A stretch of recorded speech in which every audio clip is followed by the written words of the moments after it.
Begin our March 16th meeting of Board of County Commissioners for Union County this evening.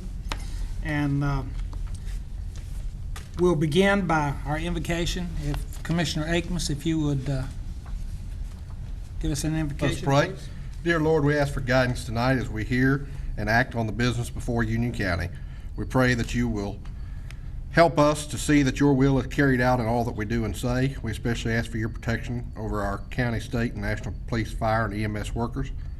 We also pray for your coverage over our military personnel serving both at home and abroad. In the precious name of Jesus we pray. Amen. I pledge allegiance to the flag of the United States of America and to the republic for which it stands, one nation under God, indivisible, with liberty and justice for all.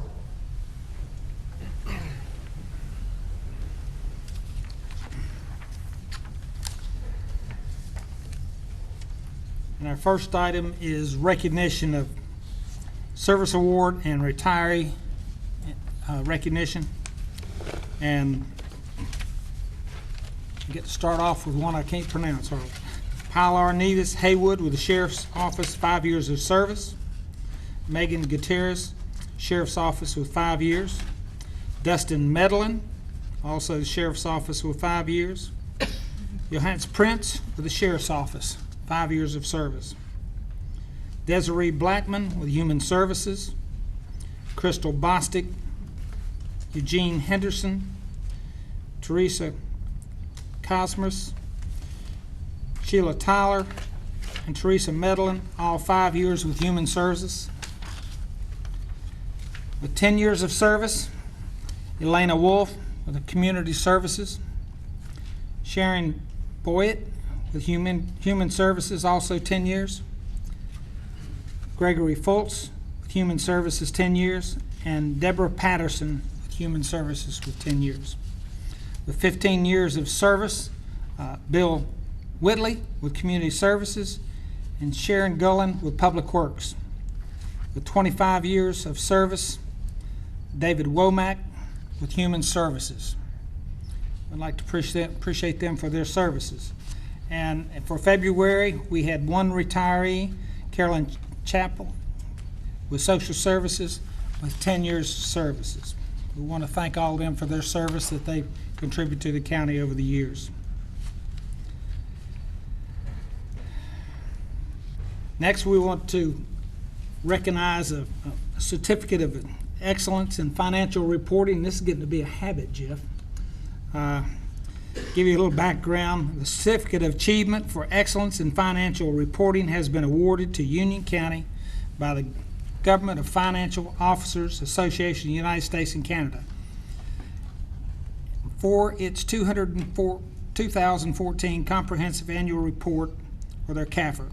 Certificate of Achievement is the highest form of recognition in the area of government accounting and financial reporting, and its attainment represents a significant accomplishment by government and its management. An award for financial reporting achievement has been awarded to the Administrative Services Division of Union County as being primarily responsible for preparing the award-winning CAFR. The CAFR has been judged by an impartial panel to meet the high standards of the program, including demonstrating a constructive spirit of full disclosure to clearly communicate its financial story and motivate potential users and user groups to read the CAFR. I guess that's transparency, isn't it? So how do you call it, GOFAA? GOFAA is a nonprofit professional association, approximately 17,500 government finance professionals with offices in Chicago, Illinois in December. With that, I'd like to present Jeff Yates and his staff for an outstanding continued service. Certificate for Achievement.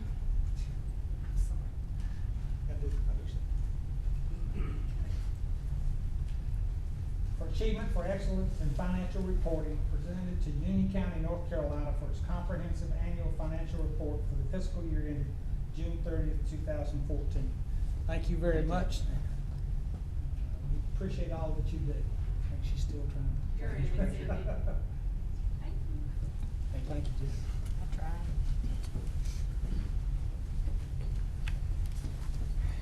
Chairman, when he presented it to me and he was all excited, and I said, I expect nothing less anymore, so he was a little disappointed. Well, it's a consistent path that you have demonstrated since being here, and we appreciate the work that you're doing, and look forward to continued service. Thank you, sir. Next, we'll address our addition, deletion, and/or adoption of the agenda, and I have a couple of things that I need to address. Oh, I'm sorry. I missed informal comments. Have you? That's why I missed it. We have no one signed up to do informal comments this evening. So going back to the addition, deletion, and adoption of agenda, we need to add to new business a resolution approving the incurrence of Stallings Volunteer Fire Department, Inc., of not to exceed $1,850,000 in indebtedness for construction of a new addition to their fire department. So, new business, we'll make that, let's make that 8A.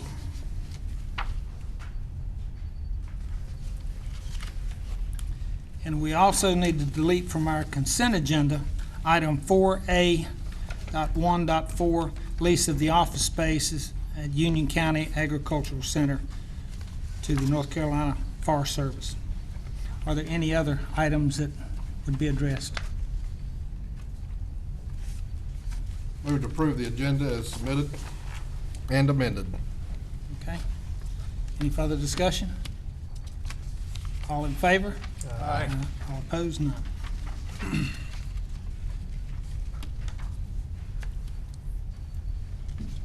Next, we'll enter discussion on our current consent agenda as amended. Motion to approve. Any further discussion? No discussion. All in favor? Aye. All opposed? None.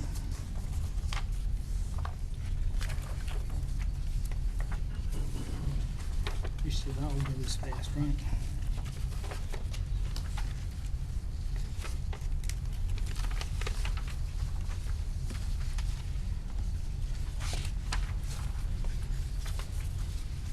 Next item is item 8 for new business, resolution requesting the Union County Board of Elections hold, sorry. I'm sorry, I jumped right off. Sorry, thank you.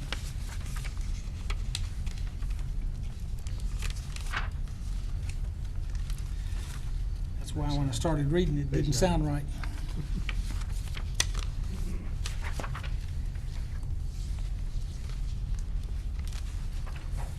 Let's start over. Old business, conditional rezoning of petition 15-1 Weddington Creek, requesting rezoning classification from R20 residential to R8, containing 74.33 acres, being on tax map 060306, located on North Carolina Highway 84 and Airport with Sandy Ridge Township. Brian, is he gonna share with us? Yes, come on up, Brian. Brian Matthews, our Growth Management Director. You had a public hearing on this matter 6 weeks ago, I believe it was. Brian can provide you with any additional information or questions that you may have this evening. I don't know that he has a presentation since we had the public hearing 6 weeks ago, but he is available for questions by the board. Thank you very much. I do want to update the board, and I believe you did receive a copy of this, but for the public's knowledge, there were some changes to some conditions that the developer has proposed. Obviously, this is called a conditional zoning, so that means that you can discuss and negotiate conditions if you so choose to possibly approve the request.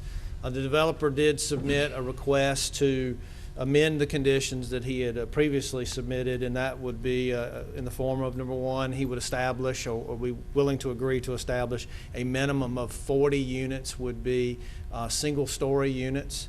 Those units would have a minimum square footage of 1,900 square feet. The two-story units would remain the same, minimum square footage of 2,200 square feet.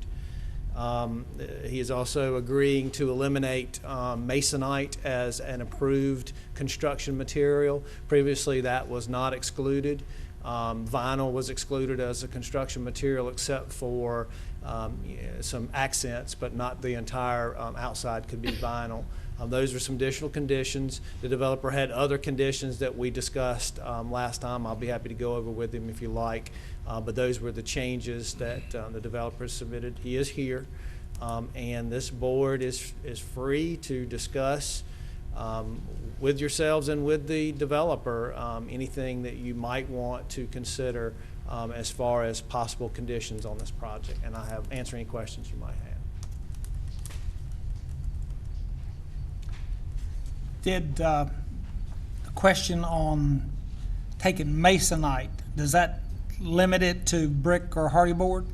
It's my understanding that would be brick or hardy board, yes, sir. Okay. And vinyl would be excluded except for like caps and the soffits, those types of things. But the actual siding would have to be wood. I think wood could be a siding, brick, or hardy plank. Okay. Any further discussion? My comments would just remain the same. My concerns for the development at 140 lots. They have not changed, but I appreciate the changes. And Mr. Hopper and I have had numerous conversations, and I understand he's bending over backwards to try to facilitate this change. I have to continue my stance that I ask that prove how going an extra 30 lots benefits the county. So, anyone else have conversation?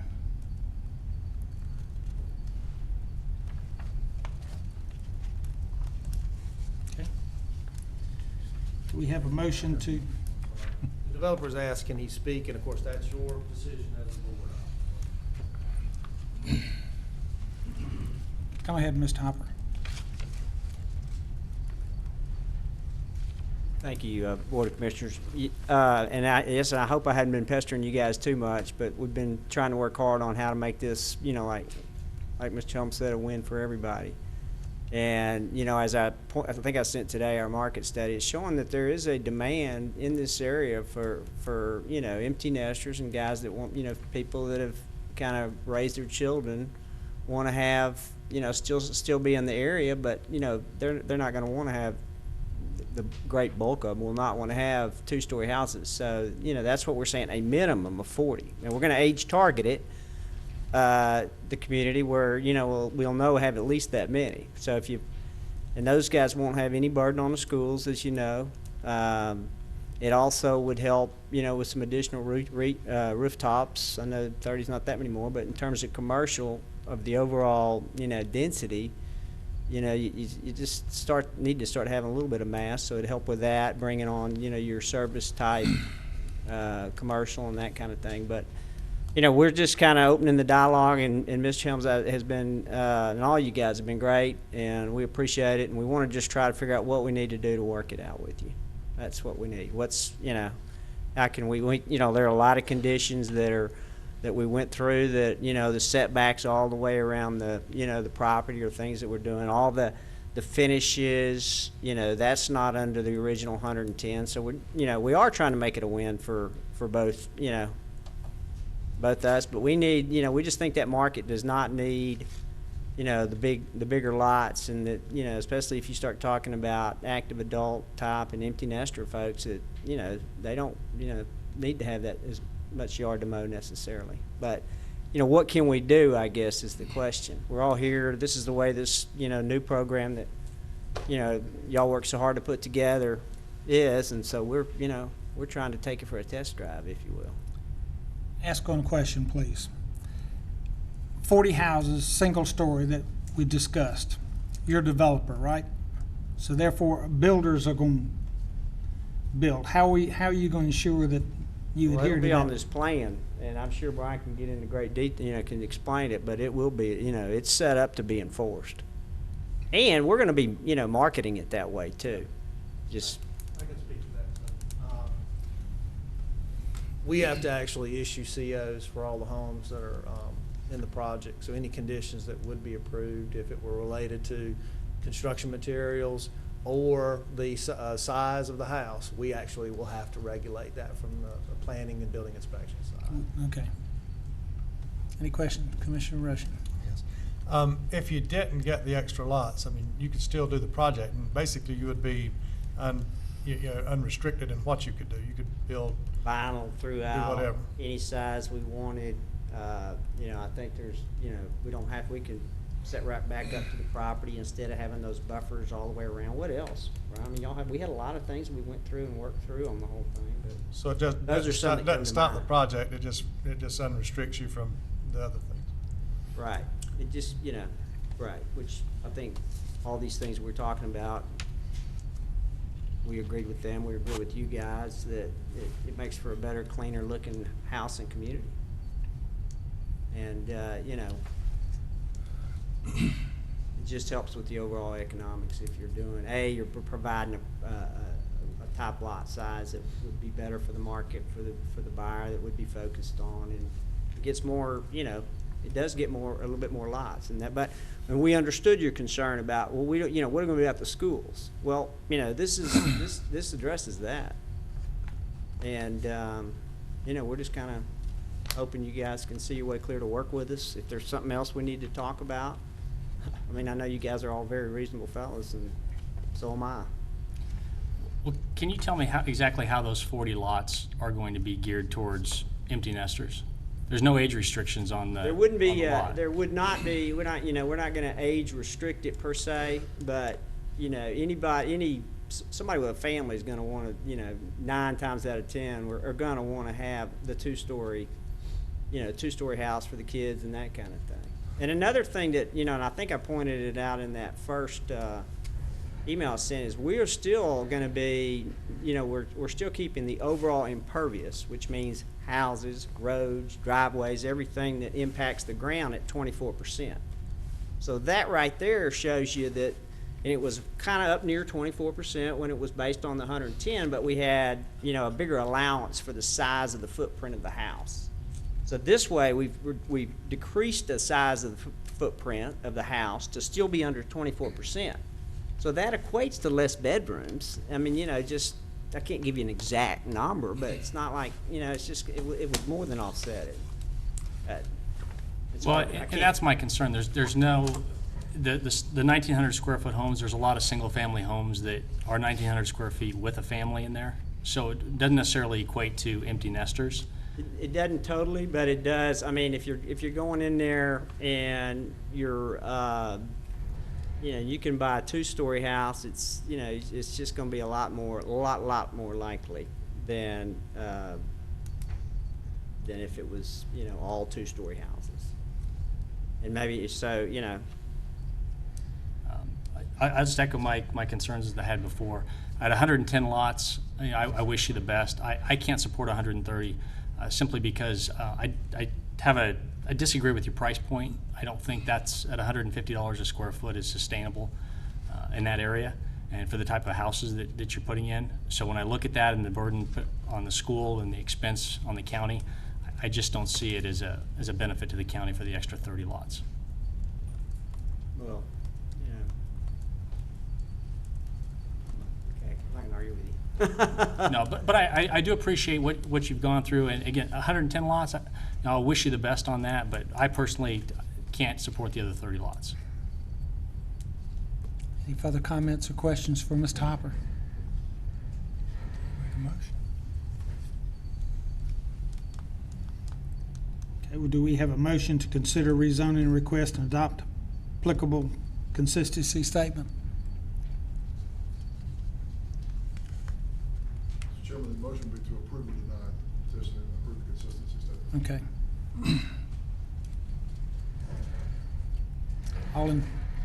All in favor, go ahead, Sherry. I'm waiting to hear the motion. Do we have a I don't know motion how to? to vote until I know what the motion is. Yeah. Do we have a motion to approve? I'll make that motion Okay, and make comment. okay. I may. You know, we worked long and hard on an antiquated UDO and got that thing funded and got it through. And 2 years, I believe, Brian, with consultants.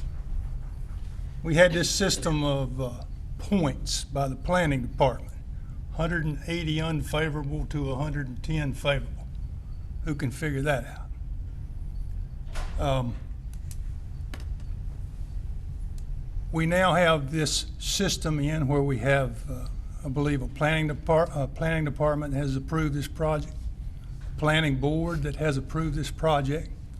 We have a system where the county commissioners can come to this developer and ask him for changes.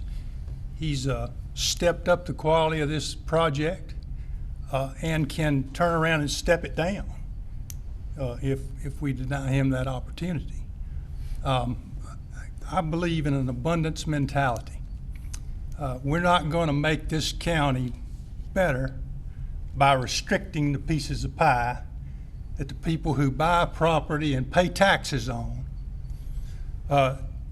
determine how to use it the way they want to use it. That's just not the way it works. I understand we've been a fast-growing community. I understand we have issues with schools, or have had issues with schools. We have to work through those issues. But to bring quality companies and quality people to this community, we have to be an open and freedom-loving society. That's my opinion. I'm going to vote in favor of your project as you've made the changes, and wish you the best with it should it be approved. Any other comments? I agree with everything the commissioner just said. You know, initially I was against this, but I have seen you be absolutely willing to step this up and try to accommodate us. And I think to the points that I've heard about the concerns with the school, you know, we have a school board, and their job is to manage the school, and the only thing I've seen the school board manage is through redistricting, and if that's going to continue to be their path, then there's nothing that I can do about that, and I certainly don't think this project is going to alter their decision one way or the other. So I also support your project. Commissioner Rushing? Thank you, Mr. Chairman. You know, Mr. Hopper, I appreciate you meeting with us. I think that it was a very productive meeting as far as educating us on what we could and couldn't do. And I'm in agreement with Commissioner Simpson, Jerry Simpson, and Frank Akins that you know, we shouldn't restrict, and we should be very, very careful how we treat people in respect to you know, taking away property rights or limiting their property rights. But you know, I go back to what you said in the first meeting, and when I expressed some concern over using the sewer utility, when you said, you know, don't hold me to this, but I think this price is going to be this. And I wish if I could hold you to the number that you said, if I could hold you to that, then I would be more inclined to vote for the project. But you know, I can't hold you to that, and the number does seem kind of high in what we talked about with the price point. And the neighborhood across the street that's been approved by this board, or the prior board, was R20. And that's what you have already is the R20. And so, you know, while I see, you know, if you were coming in asking for a project that was unusual, well, you know, this is kind of unusual from what we have there, but, you know, we have R20 across the road, and yours is R20, and that's in keeping with the area. So my vote's going to be to keep it at R20 and not go forward. But again, you know, I mean, that's kind of why we were doing, they're not Right. limiting themselves to how many single storage and, Right. you know, I got you. materials and all the other thing that we're hoping is making it a better community. In terms of the sewer, Brian can, I'm sure, get the fees. It's a set fee structure that you pay on it. And they are bringing another 15-inch line, like literally right down the creek adjacent to our property. I understand. On my comment, I told you the first time we spoke, I said you got to bring what improvements it does for the county. And I share the concerns with Commissioner Lamp Simpson and Vice Chair Rushing. But you have come to the table and described a community that uplifts the community in the sense that this will be a better-looking community with the requirements for the construction that you've agreed to will better represent the community in the long run. So for you stepping up to that and offering us a better quality community than the 110 will, I'll tell you, you have my support. We won't let you down. So with that, can we have a vote to approve? All in favor? Aye. All opposed? Aye. Thank all of you, gentlemen, and I really have appreciated this process. I am the kind of guy, like maybe y'all are too, that just want to hear what we want, what sounds good to us. But I appreciate this process, and I think you guys are to be commended. And thank you, Ms. Helms. Thank you.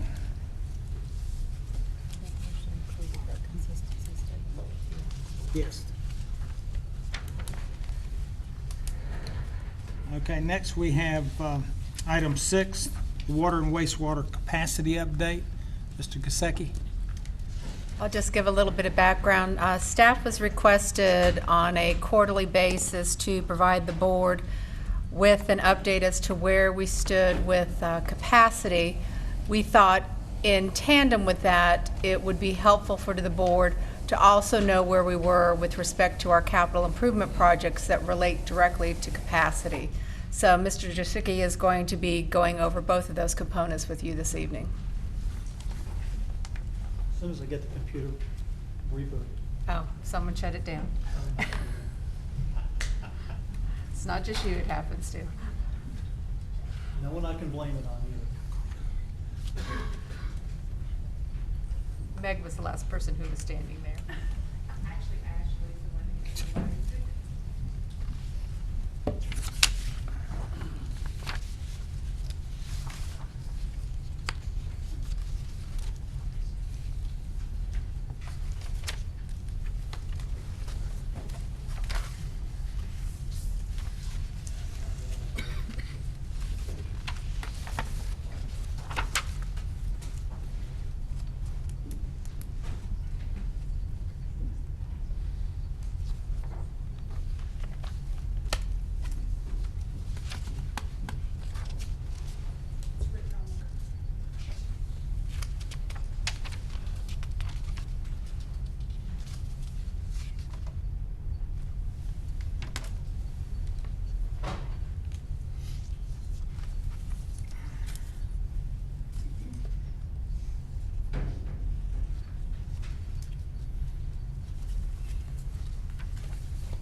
Working.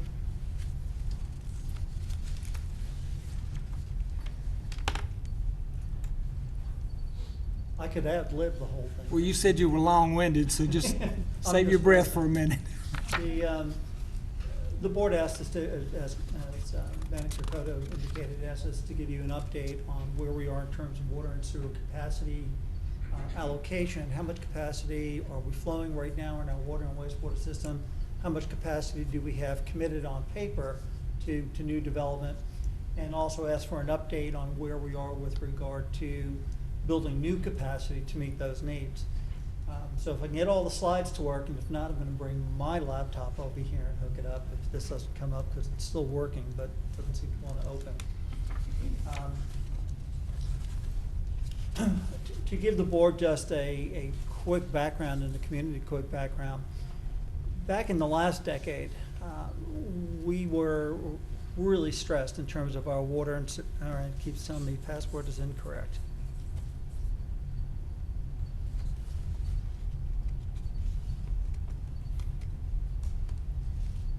And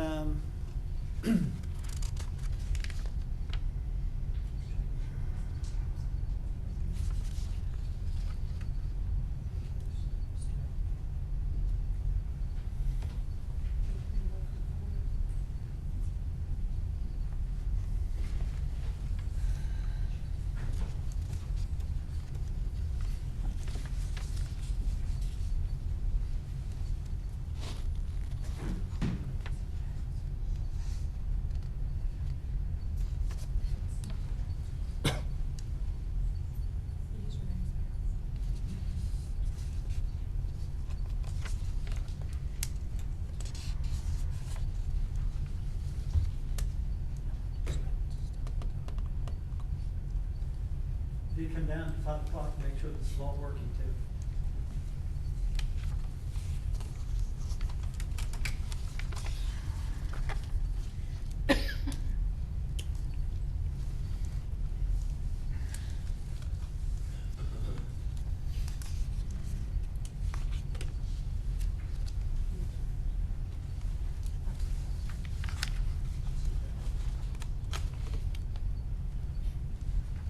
Should work.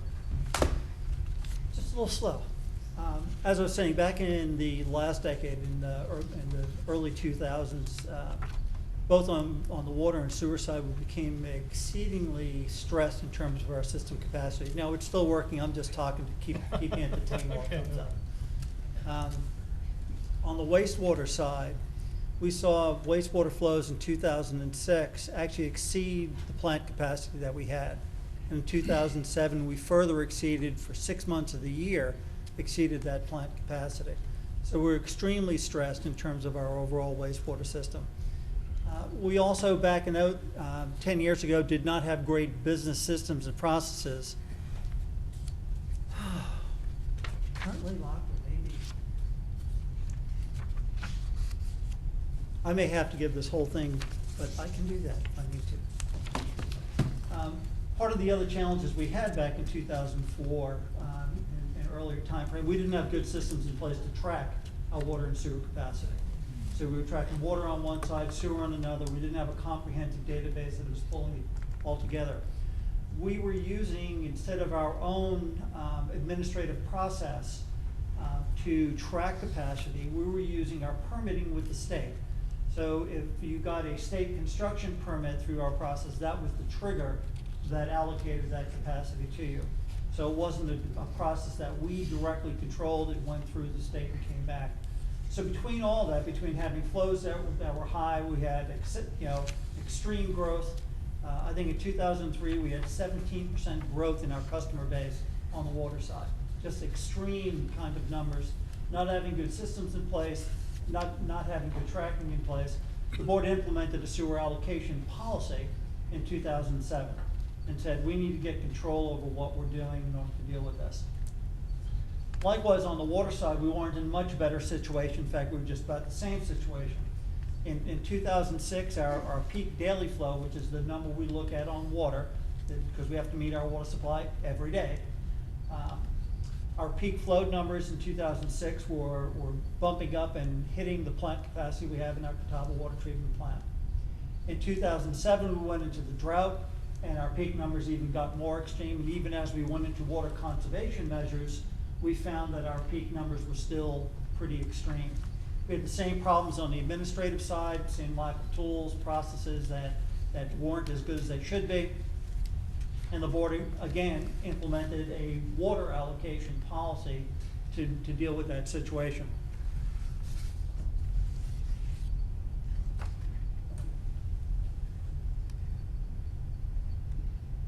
What's changed? So since 2010, as we got into this decade, we started working on all those issues. And some of the big things that have changed is, one, 2012, the board implemented a new water and sewer line extension policy. Water and sewer line extension ordinance. That ordinance created a very prescriptive process for how development would take place and how they would interface with us in terms of water and sewer capacity allocation and timeframes that they have to meet. One of our challenges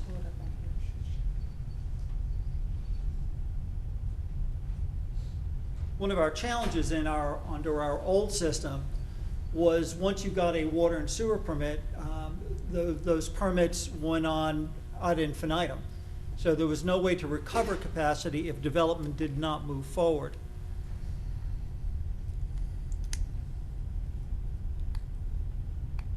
Okay.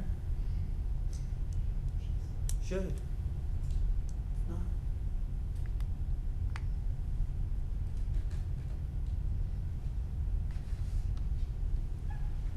Got any more toys?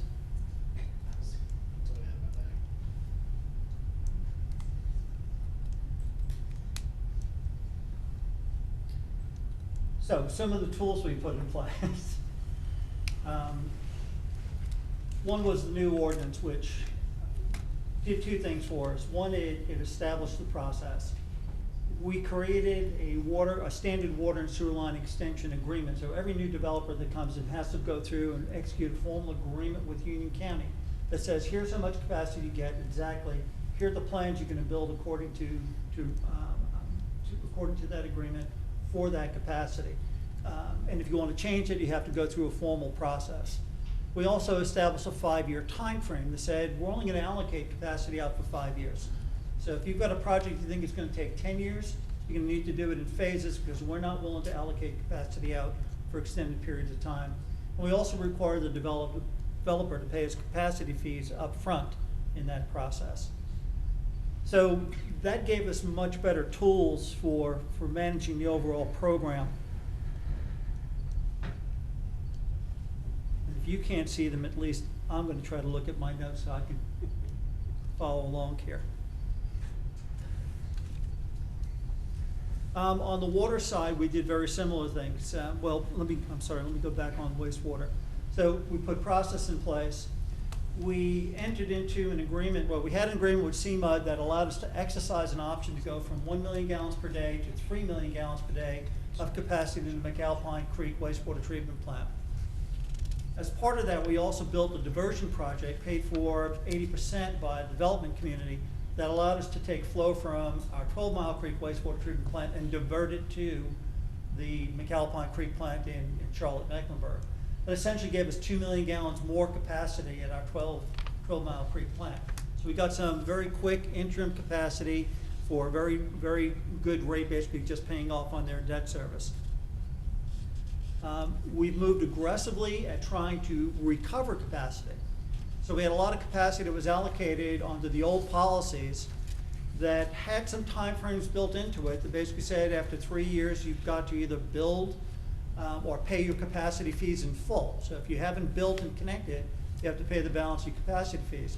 That had never been exercised in our history, so we started exercising that option and telling developers either pay us the balance of your capacity fees or let's resize your project to a more reasonable side. And that's what most developers did. They resized their project and we recovered a lot of outstanding capacity.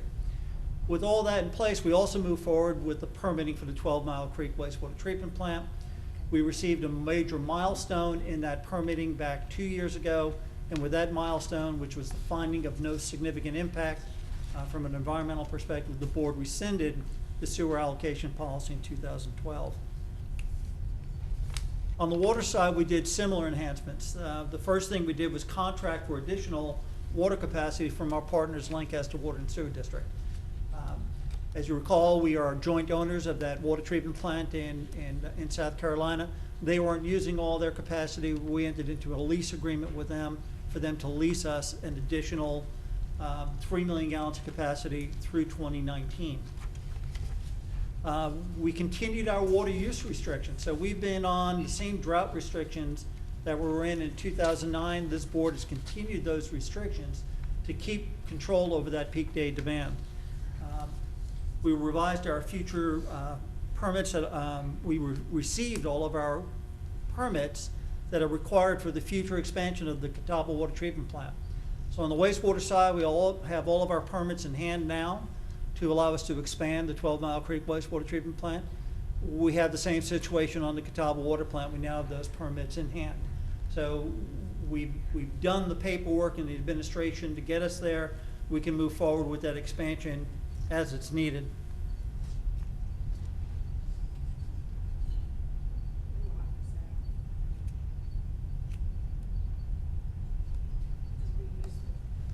I'm going to let you try logging back on because it reinitiated. So we've done a lot of things over the last 8 years to really secure additional capacity on the water side and on the wastewater side. I was going to show you our permit tracking tool, a little bit of what that looked like. Let me just describe a little bit of what we're doing. We literally have 958 individual projects that we are tracking for additional capacity. These projects go back to 1997 is the oldest one.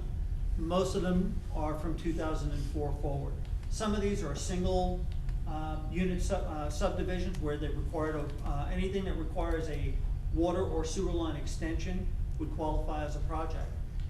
And I'm just trying to give you a feel for the complexity of 900-plus projects, most of them water and sewer, some water only, a very few sewer only. For every one of those projects, we're tracking how much capacity is that system going to need, how much we contracted for, what have they paid in capacity fees, what have they connected to date, and that's really the big enhancement we've made. We're now on a real-time, regular basis. We update that spreadsheet based upon building permits that are COs that are issued. We track and know for a project that had 90 units permitted, how many of those 90s have actually connected as of today, and what's remaining to connect. So we know we have a very good feel now for what our future unconnected permitted capacity is, and are tracking that. So we have a very robust tool that we've put in place over the last few years to really track this down to a very fine level. I can tell you we have right now some 1.5 million gallons of wastewater capacity that's still out there that's been allocated and not used.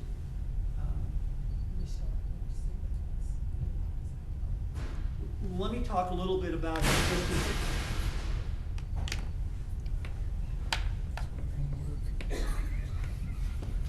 It's a good day at the board meeting.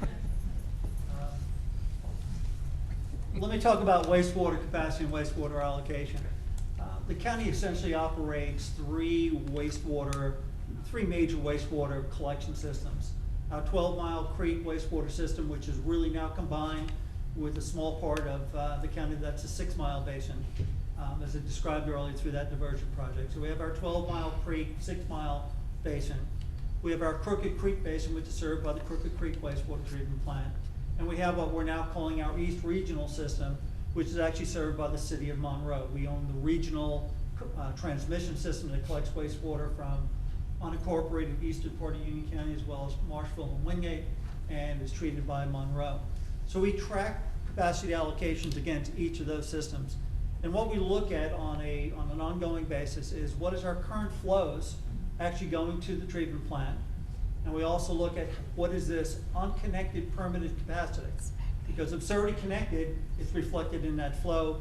If it's not connected, it's something that we have to account for. So when we look at 12-mile and 6-mile, right now, on wastewater, we track our maximum month flow because that is what the state really looks at in terms of compliance. So we look at our max month flow. So we look on an annual basis, what was the max month for the last 12 months. We keep track of that running forward. And we plot that up against plant capacity. And right now, for the 6-mile, 12-mile system, we have combined capacity of about 9 million gallons per day. And our max flow right now is running about 7 million gallons per day, or about 80% of that plant capacity. When you look at that committed and unconnected, we have about another 2 million plus gallons per day of capacity. So we're right at our plant capacity, just slightly above that plant capacity by a couple 100,000 gallons per day. We need to tell you, some board members look at that and go, well, what are we doing about that?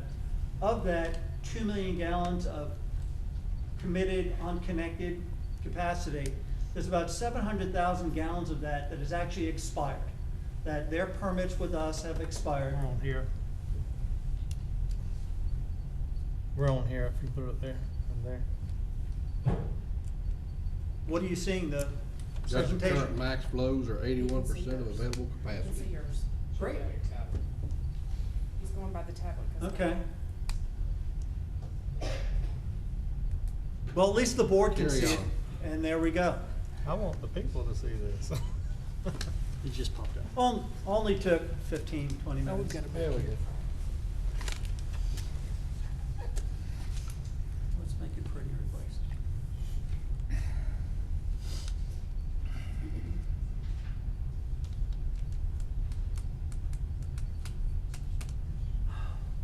This is the graph I was describing to you where the orange color is our maximum month flows on the actually a 24-month rolling average. And you can see from 2012, it's transitioned up. We had a very wet year this year, and that number has jumped significantly. And the green is the permitted unconnected capacity. And that green has actually shrunk over time, and we'll show you that sooner, and the 9 MGD is our capacity. As I was saying, of that 2.1, 2.2 million gallons of unconnected committed capacity, about 700,000 gallons has actually expired. And we've been working on these for the last 2-3 years, and what's remaining now are developments that the developer has sold off a number of the lots. So we're literally, to recover this and get it off our books, we're having to contact individual property owners and go through that process. So we're still carrying it on the spreadsheet. We'll probably take it off because it is a little misleading. We really have about another 700,000 gallons of capacity we can work with. If you look at the overall trends, this is just looking at that unconnected permitted capacity by treatment plant. Top line is 12 Mile Creek. You can see over time we've driven that number down from 2011 to today. And again, by aggressively going after, if your permits run out, either pay the balance of your fees and get current, or reduce the size of your development to what you have paid. And we've been able to bring that number down. Same thing on Crooked Creek, which is the orange line.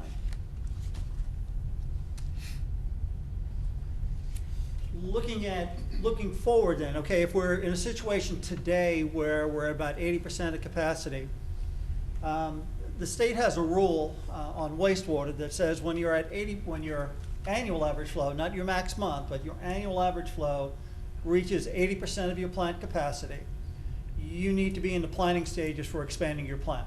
So the state does have criteria that says when you hit that 80%, you got to be in the planning and figuring out what you're going to do to provide new capacity.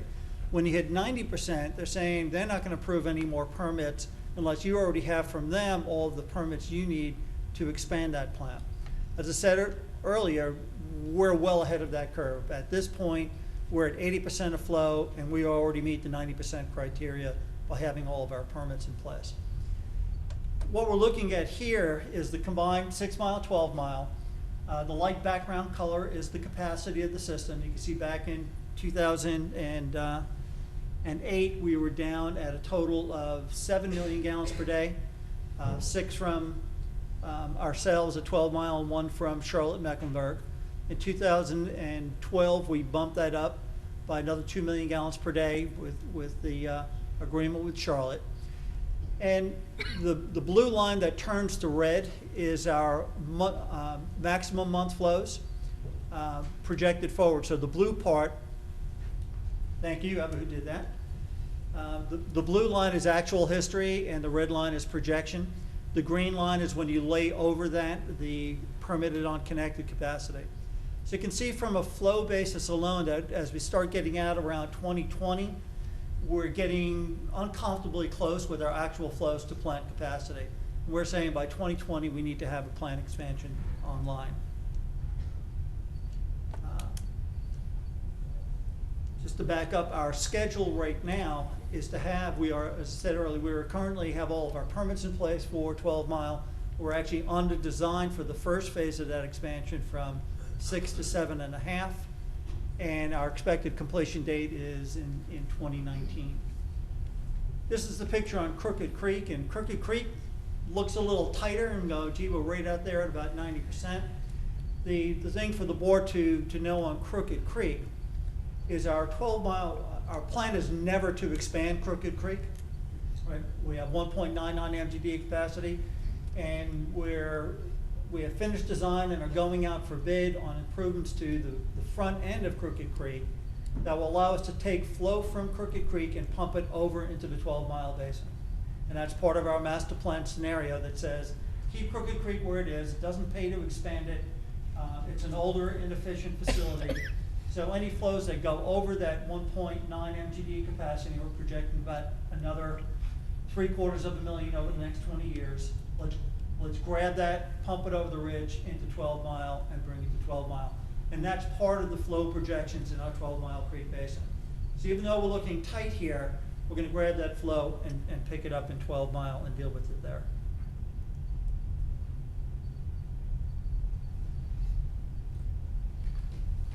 And this was just a slide from our master plan showing the different basins and showing that scalping of flow where we're gonna grab anything over the 1.99, which is about 0.8, and pump it over into 12-mile basin, and that's part of our planning. The East Regional System, there actually is a green line up there if you look real close. There's very little permitted interconnected capacity in the whole East Side system. Again, we don't manage the internal workings of Marshville and Wingate, so we're just going by their projections as to what they will need. We're in good shape right now. We're at about 83% of capacity. We are in discussions with Monroe on how to expand their facility through either joint cooperation on expansion of that, a potential lease of capacity from them, similar to what we're doing with Lancaster Water and Sewer District on the water side, or building a new plant jointly or solely, depending on what we need. So we think we're okay on this facility also. On the water side, a similar kind of graph. Orange is our actual peak day flow. Green on top of that is the committed and unconnected to give you your total burden that we have to meet. The blue line being the plant capacity that we have at the Catawba plant. You can see in 2012 we went from 18 to 21 as part of that lease, and that lease continues out until 2019. The purple is our contract with the City of Monroe. In 2005, we entered into a water and wastewater agreement with Monroe that obligated us to provide 1.9 million gallons per day of water to them starting in April of 2014. So in April 2014, we've added on that 1.9 million gallon commitment because it's their capacity, they're paying for it today. They've been paying for it actually since 2005 on the debt service part as they entered into that agreement. So you can see even with that commitment, which they're currently not utilizing, we have sufficient capacity in the immediate time frame. As I showed you on water, the trend for the unconnected permitted capacity in water is also going down. Part of it is, again, aggressively going after it. Part of it is I think the building community is much less speculative now. They got burned real bad in 2008 and 9. We're not seeing the 250 unit subdivisions coming in. We're seeing much smaller subdivisions. We're not seeing Millbridge Curitan at 1,000 units coming in anymore. So builders have gotten less speculative. The market's kind of controlled that, and we've controlled it in our new processes. This is the Catawba water plant and how sufficient it is. And the title says it's sufficient until 2020 or maybe 2024. And this is looking at just our share of that capacity. So the blue bars are our existing flow up to 2014, where you have that darker bar, and then that's our projections after that.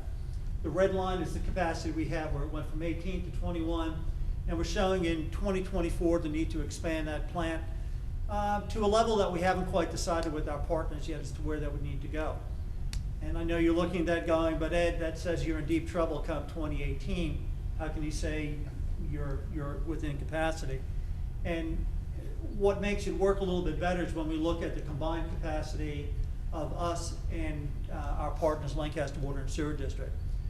Lancaster's flows are the orange on the bottom, ours are the blue. When you look at them combined, yeah, we're still getting a little tight in 2020, 2021. We're talking to them about opportunities to trim that peak. This is a very conservative graph. It says their worst day and our worst day and Monroe's worst day is all going to occur on the same day. We think that's a conservative estimate. And they have some abilities to buy water from other parties if they need to. So we're in early discussions because both of us agree that if we can put off an expansion from 2019 and put that off to 2024, that saves us all a lot of money. If I don't have to buy a new car for 5 years instead of today, that's a good day. So that's what we're looking at here. Again, all the permitting is in place. If we need to expand earlier, we can, but our goal is to push that off to the early 2020s. Some of the board members also asked for us to give you a quick rundown of just where we are on these new facilities, and I kind of highlighted a little bit already on 12 Mile. We've reached some critical milestones. The draft EIS was completed back in October of 2014.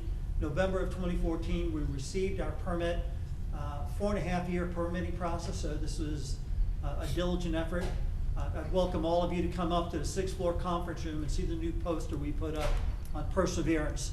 And it has the 2007 letter from Diener saying, I'd spend my money elsewhere rather than trying to expand this treatment plant.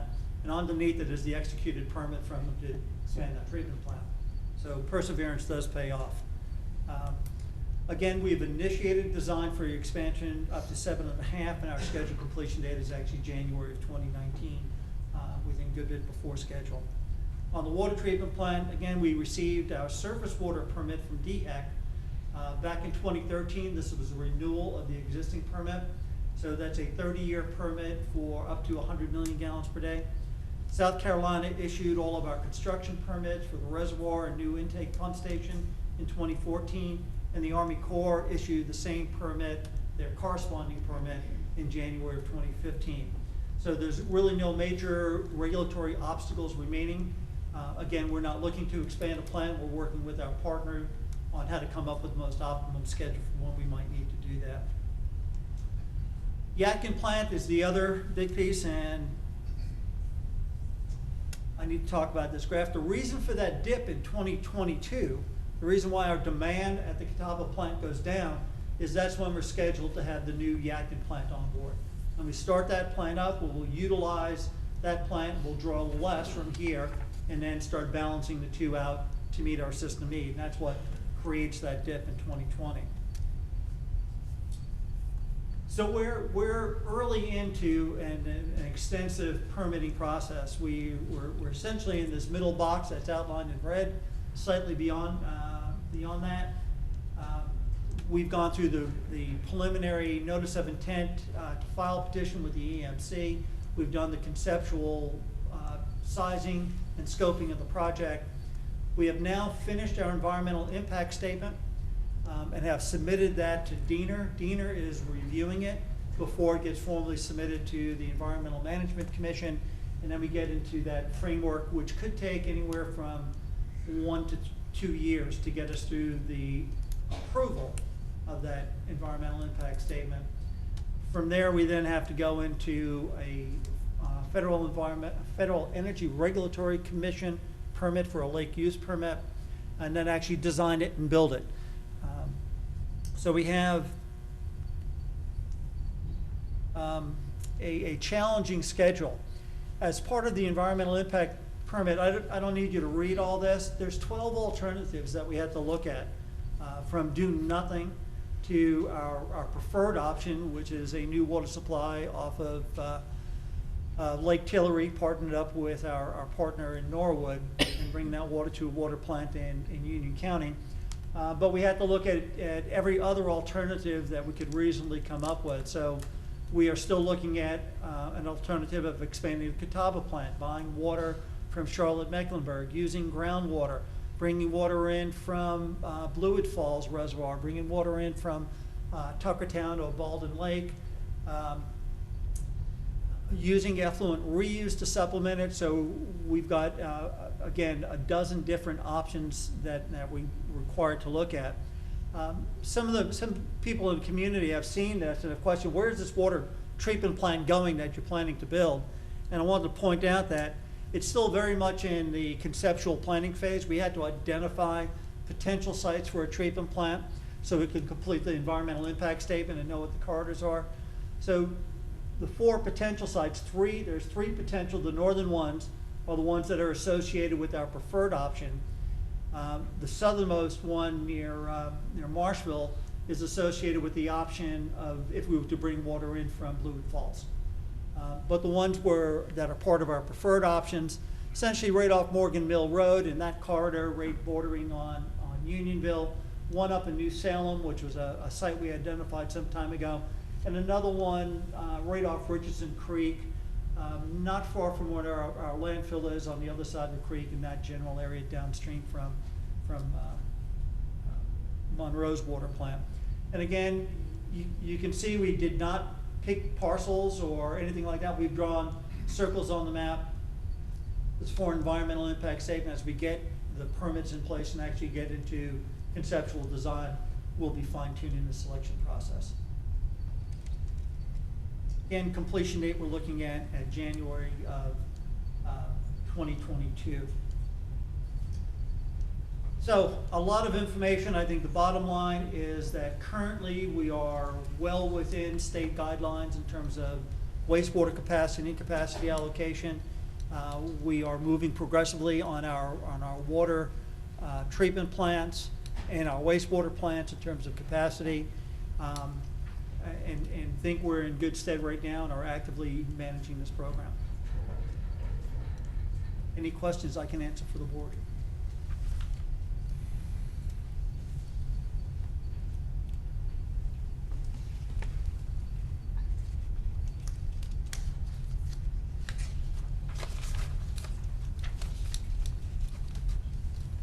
I'll ask a question. Go ahead, Vice Chair Rush. There are no okay, yeah, we talked about the wastewater or the water treatment plant coming from Norwood, and we saw those 4 sites available. When are you going to come for direction on those 4 sites of where narrowing those down to picking a site? It's probably a good year plus from now. It's not until we get input back on the environmental impact statement from the regulatory side that says, yeah, this is good, not good. Once we have their input and have good likelihood of approval, then we would bring that back and further flesh out that analysis and bring that back. Definitely, I would encourage you to search hard and long for a place in the New Salem area, because as we bring that clean or that dirty water in and we begin to clean it, the more houses that we can run clean water past is definitely an advantage to all the taxpayers of Union County up in that area. So, that would be a chance of handling some arsenic issues, things like that, and I definitely would be my hope that we could locate it in that area. Yeah, I said that is one of those sites. That northernmost site is right up there in the New Salem area. Is there, I put this up because I'm up next on the next item also. that's true. Is it, say for example, the New Salem area, the particular site you propose, if that was turned down, is there opportunity for looking at other sites in that general area? And that's why we did not, at this early stage, try to identify a particular parcel. We didn't want to tip the market one way or another. We drew about a mile radius or more and said, yeah, we need to be somewhere in this area. We've done some staff level research to look in, are there sites available? And there are sites available in all these general locations, multiple sites, so we'll be able to work with them. Okay. And I think next is your opportunity to discuss the sub-basin planning addendum. Ms. Manager, would you like him making comments before he proceeds? I think you just did. This one should be a little easier with technology working. Back in November, we did a workshop with the then current board, which did not include 2 of the current members, on some sub-basin planning. And what we did was get feedback from the board on those basins. 2 of them, the board generally agreed with us, and 1 they sent us back and said, you need to do a little bit more homework and come back with a better solution. So the sub-basins we're dealing with are Lake Providence sub-basin, Mundy's Run, Tarkill Basin. I will show you all where they are. Our objective in this process is our water and sewer line extension ordinance requires that developers pay for all the off-site improvements to serve their development, and those off-site improvements need to be built in accordance with our master plan. What that means, if you're a developer and you're putting in a 100-acre subdivision and you're a mile away from our nearest water and sewer line, our ordinance says, developer, you're responsible for getting the water and sewer from wherever it is closest to you up to your property at your cost and your expense, and you have to do it in accordance with our master plan. So you can't come up with some alternative solution.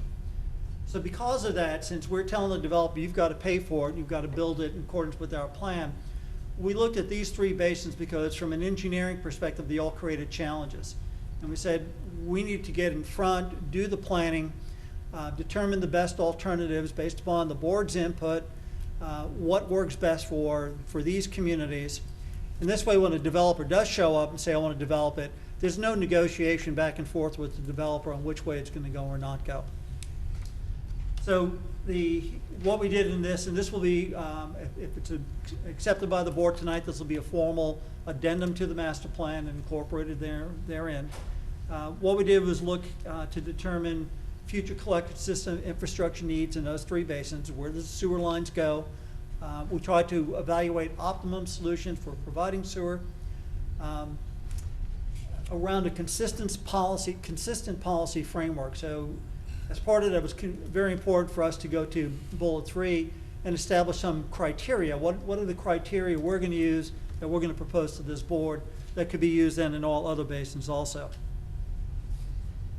This is an exhibit out of our water and sewer master plan. I know it's exceedingly difficult to read, and I just want to point out a few colors. What's in red are projects that the master plan said we as Union County need to build right now. Yellow said build those in the next 5 years, and green said you've probably got 10 plus years before you need to build those. All the blue lines and blue boxes are projects that we said the development community should build. Those are all sewer line extensions to serve unsewered basins that are solely driven by new development. And that was approved as part of the adoption of the water and sewer line extension ordinance, and the master plan said, developers, you're going to build that. So we looked at where all the development was taking place, and our big push right now, not surprisingly, is in that northwest quadrant of the county yet, in that 12-mile Creek Basin. And we looked at the three most challenging and said we need to look in more detail at those. And those are the Lake Providence, Mundy's Run, and Tark Hill Basin. For reference, that's Providence Road. That's running down north to south here. And this, if I can control this mouse, is Weddington Road coming across. So it gives you some general areas. And you can see the green lines are all of our existing sewer lines in the area. And you see the complete absence of green lines, or nearly the complete absence in those basins. So our challenge was to determine the approximate alignment and size of these pipes, determine what those flows would be, and come up with a good estimate on construction cost.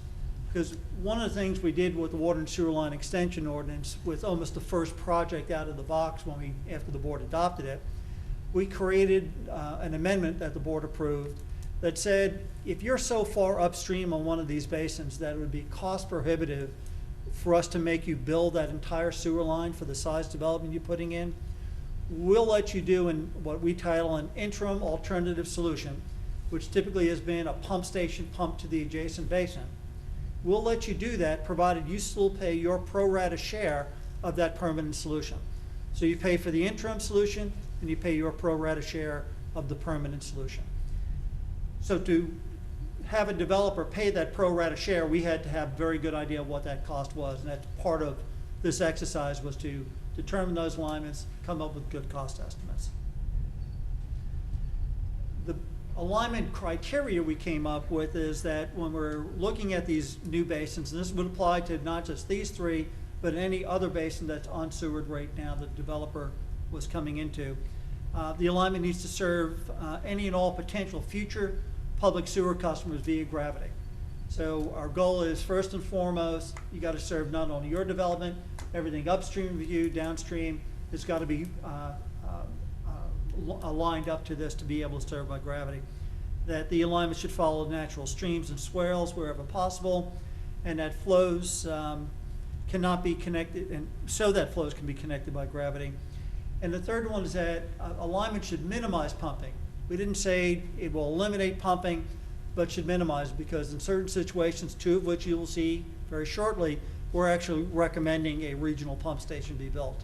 But we want to keep those to a minimum, and we don't want every single developer putting in a pump station just to make it easy for their project. We originally looked at 2011 master plan flows, and we also asked our consultants to look at what we're titling a planning level projection. For these smaller basins, we said it's silly to look at just 20 years out, which is now only 15 years out. And we really need to look at more of a build out based upon current land use, because we wouldn't want the developer to put an 8-inch line today and 10 years from now realize we need 10, and that's the most we'll ever need. So we are actually looking further out towards what would be a build out. What we did was take 70% of the developable area in that basin and said 70% of it will develop, and if there's septic areas on septic tank in those areas, we said we're assuming 25% will convert over to sewer at some point to come up with the flow. And I tell you that because it's important when developers come in and go, how come I have to pay this much money? This is what we're sizing it on. Lake Providence. In Lake Providence right now there's 8 existing subdivisions. The boundary of Lake Providence is Antioch Church Road. We have a couple of Vintage Creek on the north end is actually already contracted with us. The next development just south of that is actually in the plan review phase. So these are very real projects. The blue line is what the master plan originally showed. It was 100,000 foot level, gravity line, run it up there, how are you gonna serve that community? And it sized it up to an 8-inch line as far up as it needed to go. And as you can see on the bottom end, it ran right through the middle of a lake. Not a very pragmatic, reasonable solution to do, but it was again for planning level only, not for engineering design. What we've done here now is actually take it down to a preliminary design level and said, where does this pipe really need to go and how can we make this work? So Lake Providence, we were able to make it work 100% by gravity. All future development and existing neighborhoods can be served at such time as they develop. We were able to keep following the natural grade, and it connects into a planned 18-inch sewer. So that green sewer line does not exist yet, and when we're pricing this out, the developer is also paying their pro rata share of that piece of sewer coming down. Around the lake, we looked at a lot of detail, exactly how to route that to make the least amount of impact. And what doesn't show well on here is that we're actually following existing power line right-of-ways. So we intend to follow along the shoulders of those, some existing road work, and it's only that last leg on the bottom that will cut through about 4 or 5 property owners. These are long, narrow lots, relatively narrow, very long lots, and will be at the very back end. No swimming pools, no big amenities that we've been able to see. We think it's a manageable kind of project without being a major disruption. May I ask a question? Absolutely. Have we acquired that property? Is that something that's been already acquired, or? No, we won't acquire any of this, and we won't be building any of this. So this will all be built by some developer at some point in time. And it'll be the developer's responsibility to go out and acquire the easements to do this. So it may not happen if the developers are not able to acquire those easements, right? If they're not able to acquire it, the board has recently gone out and done condemnation for a developer where they've been following our master plan, but that's a discretion of the board. Ed, can I ask a question too? You say this green line is the 18-inch and it hasn't been built yet? That's right. That's a planned line that we plan to build in the 5 to 10 year time frame.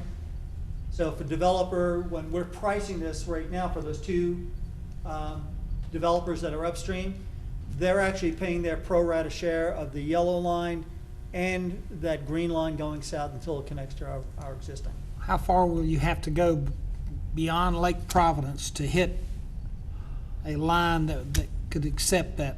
I think it's about another mile or 2. Because I know that there's a new development proposed right off of Antioch.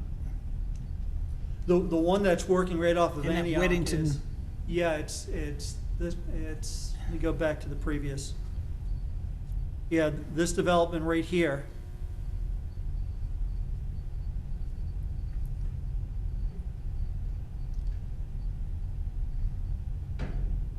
Jumped on me. No, because I'm going the wrong way. That's why it's jumping on me. Only reason I ask is because if you're talking about the next 10 years for the 18-inch line, and this development's, looking in 3 to 5 years to be built, trying to understand how we facilitate that. The way the policy works and the way we facilitate that is if the cost is too much for that developer to bear, and we have 3 defined conditions, that if they meet any one of those conditions as defined in the ordinance, we let them do this interim solution. So in the case of that development, We're allowing them to do, they meet the criteria. They're actually looking to build a pump station that will pump west and tie in, and still pay, though, their pro rata share of the rest of that infrastructure. So what we're doing, we're acting as banker for these first phase projects that can't afford to build the whole thing. They contribute money, we budget it right into the CIP dedicated to that project. And when the developer comes in, that trips our limit, which is now 50% or more of that line capacity, they're required to build the infrastructure, and we refund them or contribute the amount of monies we've collected towards that project. And they're required to follow all of our bidding procedures because essentially we're partnering with them in that regard. One more question, please, Ed. In the cost of that line, the developers are going to be, they're going to be contributing, even though he's on the top of that line and he's going to pump over as a temporary solution. I really feel like we should probably negotiate those easements prior to allowing anything to happen up there, because if we can't negotiate those easements, and I for one am not a big fan of condemning people's property to go across for private development. Shouldn't that be done ahead of time and added into the cost of the line as it's completed? We've put an estimated cost in. Our cost is only the actual Union County easement acquisition policy cost, Right. which is not a negotiated cost. It's 25% of the assessed value of the land. So we've allotted for a cost. It's probably an underestimate if you have to go to condemnation. But the previous board, when they adopted the ordinance, we said we were not going to go out and get those easements. Because some of these, you could hold them for a long time. There's obviously benefits to acquiring them, locking them up. Right. But we haven't done that at this point. I see some extreme benefits in that, and that's maybe something we need to consider at a later date, because 3 county commissioners vote against condemnation. You've messed up that whole project, and if you've done temporary patches, you're basically forcing their hands to try to do something like that, and I'm not a big fan of that either. Why does it change from the easement? I see it kind of diverts from the easement in a couple places. That easement's the railroad track looking picture there, right? I think part of it is railroad track. There's 2 power line easements that run along that southern part of the alignment. So we're grabbing one, and then that 90-degree turn is coming off of one easement onto another. Right. And then we jog onto a road. And so we couldn't keep following, we couldn't. No, we needed to keep that gravity flow, so I we got need you. to keep moving So in the we're right we're direction. going So we uphill. tried to use as much as we could. My suggestion to you would be to try to get those easements. The locked in. challenge on the easements is, right now, we have not done detailed engineering. We've done like 15% plans to be able to identify where the pipe should run. Yeah. If we're actually going to acquire a 30-foot wide easement, we would actually have to go and design that line too. So we'd have the expense of going through the design process. Yeah, but you get what I'm saying. You're showing it to me right now. Yeah, but if you you're can't use depending- that line to acquire an easement. Yeah, but if you're depending on those 7, 8 properties at the very end of that to do the whole thing, because now one property is basically another property that will be developed. The top property is going to be developed now, but you're going to do a temporary patch. And then you go down an easement that's already there, it looks like, for a long way. So I don't know about the property owners being affected on the other parts, but those homeowners in those small lots on the bottom could definitely be a hindrance to the project. So now you got one up top that can pump across temporarily, but you don't have anything to back that up. You make a very valid point, Commissioner, because those 4, 5, 6 lots, whatever that is a bottleneck, and that much we could do. A lot of the other areas undeveloped right now, so And it's, could be developed, which would probably be an incentive for that person. right, to as let they you come develop, visit. they're gonna want to. Right, but those are already developed, and I would hate to go through somebody's backyard and have 5 people up here begging us not to go through their backyard and being asked to condemn it, because I will not vote for it.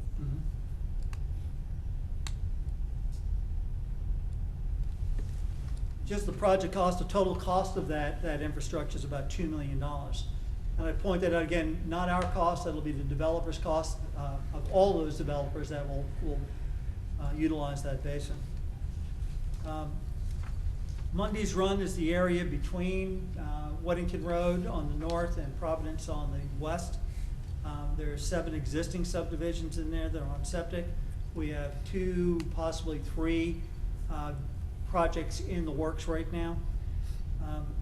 Again, the areas that are not that are dark are the currently unsewered area.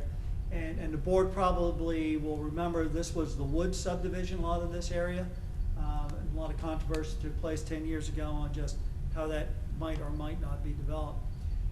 Again, the master plan took a pretty simplified approach and said there's essentially 3 sub-basins in this basin, and they flow together at that confluence and then flow south, of course, right through Arrow Plantation through 2 major lakes.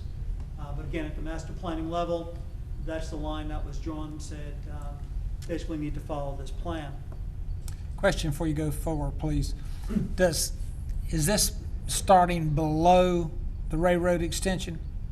No, this starts above Ray Road extension, goes actually north of Weddington Road.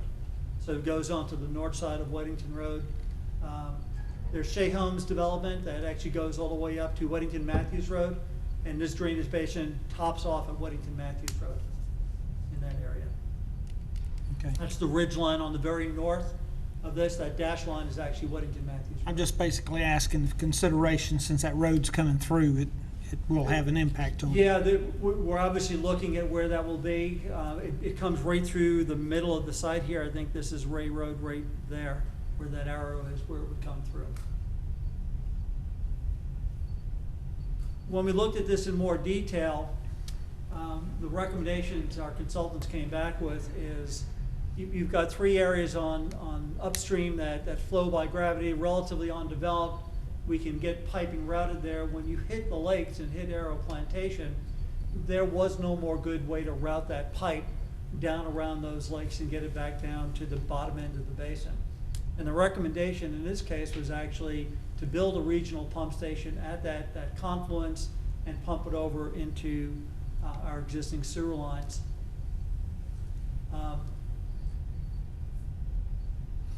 Some of the advantage, and this is the southern end there, you can see we looked at gravity, the dashed yellow line. Gravity was going to be more difficult, was actually going to be more expensive than a pump station and force main because of the contours. This became a very long line because of the zigzag nature it had to take to keep it gravity flow. Otherwise, if you try straightening out, you'd have excessively deep sewer lines in a lot of areas. So it became a real challenge following the contours of the lake and not having to go deep with gravity. Where it discharges, the capacity exists in that line to handle this community. So there's no oversizing that would need to be done on that pipe. That pipe does exist today.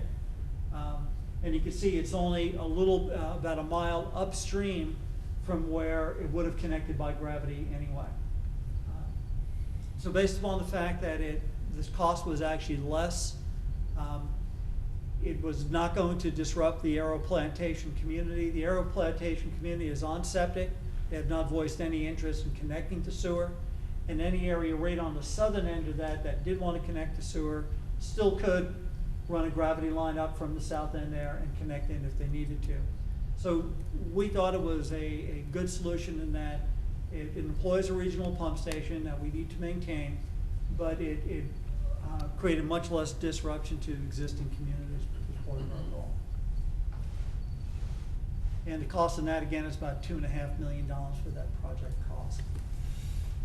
The third one was the Tarkill Basin. This is the one that the board sent us back to the drawing board and said, go do a little bit more work on. Again, the master plan, gravity line right through the middle of the community. And you can see it runs right through the middle of some existing developments. We went back and looked at it and said, well, how can we make this work, and will this fit or not in that development? And the real stumbling block was this area in the red box here, which is the Walden Pond subdivision. And when you look at it up close, we literally were squeezing in between people's homes and the pond. And particularly on the southern end, it started getting tight. It was a good engineering solution. We could, as engineers, they knew how to make it work and get it installed, but it was obviously going to create some serious disruption to that community. On the northern end of this, I mean, you have some old growth trees. So the board direction we got back in November, come up with a solution that doesn't go through that community. When we met with the board back in November, we had actually looked at 3 alternatives. So we had looked at the gravity solution. We had looked at a force main through the community where we build a pump station and redirect a force main through alongside the road alignment through the community. And then we looked at 2 pump station alternatives to pump into 12 Mile Creek Basin, and the other one was to pump into the Charkill or the 6 Mile Basin. So the board said, stay out of Walden Pond. It's a sloppy solution. Our attorneys pointed out condemnation issues that we'd have to go through and potential costs there. So even though gravity in that case was the cheapest solution, when we looked at other associated costs, the board said, look at the other 2. So we looked at the other 2, and from an operational perspective and a capacity management perspective, alternative 3 is the one we're coming back and recommending. It's a little bit longer of a line, but it follows essentially right-of-way, either existing power line easements, road right-of-way through 90% of its alignment. So we think it's a much easier project for us to move forward on. There was concern by the Walden Pond community also about where would this pump station go. And this was our original alignment. You know, we put it as far downstream as we could put it, which put it close to the pond, which put it close to some people's backyards. As we looked at that in more detail, we looked at the geography and said we can actually pull that pump station further north and still flow by gravity from the southern end up to that pump station, because the area there is really generally very flat. So we moved as part of the master plan the pump station more into the central part of that property. Again, one of the reasons why we don't acquire easements in undeveloped parcels like this, as that parcel develops, we would let that developer choose exactly where that pump station would go as long as it met all of our criteria. So we think we satisfied the needs of the community and the board by finding a force main alignment that works. You can see that alignment runs along major roadways, and then when it veers off east, that's along an existing power line easement or gas line easement, I forget which one it is. And then connects in again with an existing gravity sewer line that has the capacity in it to serve this basin. So that capacity is already there, it doesn't need to be oversized, which is an important criteria for us, that if the capacity wasn't there, when we look to the east side, pumping it west, that was the problem. If we pumped it west into that basin, we would have to done significant upgrades within that basin to be able to receive that flow. So this solution worked. It was not the cheapest solution, and the total cost is still coming in about $2.1 million. But in line, I'm sorry, 2.1 plus the 900, so you're looking at about $3 million. The other 2 basins are a little bit cheaper, but they were smaller basins. Again, developer contributed cost to build these. Can I ask you a question, please, sir? Yes. Can you tell me more about that pump station? Is that going to be along Newtown Road, or is it going to be back close? You said it was going to It'll be be up. halfway between Newtown and the pond, halfway down. So the pump station would be right where that yellow dot is. There's actually a little side stream that comes in there that ties into the creek, and it would be right in that general area. Again, a good distance away from the existing homes, halfway up to Newtown Creek. Is that along that creek? Yes. Okay. Thank you. So with that, the board also asked for a quick update on our short waterline extension. I don't know if the board wants to take action on the amendment to the master plan. That is the item on the agenda tonight for you to formally adopt the amendment to the master plan, which will incorporate these basin plans as part of our master plan. Would you explain the short line extension for citizens that are watching? Sure. Do you want me to go through that? I've got a couple of slides updated. I could finish that, and then the board could take action. I was just asking if the board wanted to take action on the master plan addendum first. That's fine. Do the short line extension then? We'll go ahead and handle what you've got Okay. here, and then we'll discuss short line as a separate item. Okay. Is that agreeable? Sure.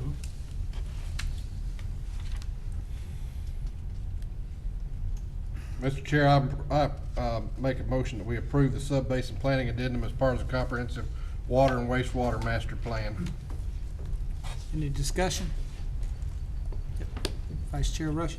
Again, one of the concerns I have is those properties, those 7, 8 properties on the bottom of that, they're not gonna, are those properties on septic tank, or, Yes. they are on septic Yeah, tank, so they're they not on- possibly could benefit from sewer? Mhm. Okay.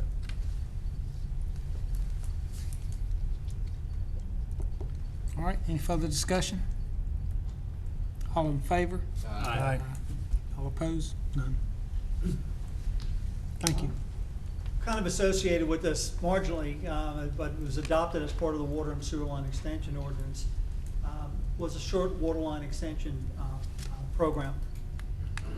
And the program was designed to allow short extensions, the thought being up to 1,000 feet, to meet single property needs up to an annual budget appropriation.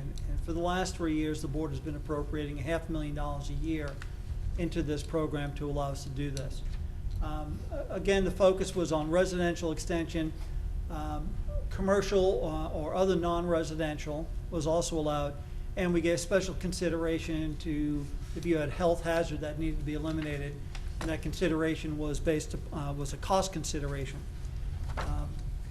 The policy was a first come, first serve. We did not get into an evaluative criteria of trying to come up with criteria of who was more deserving.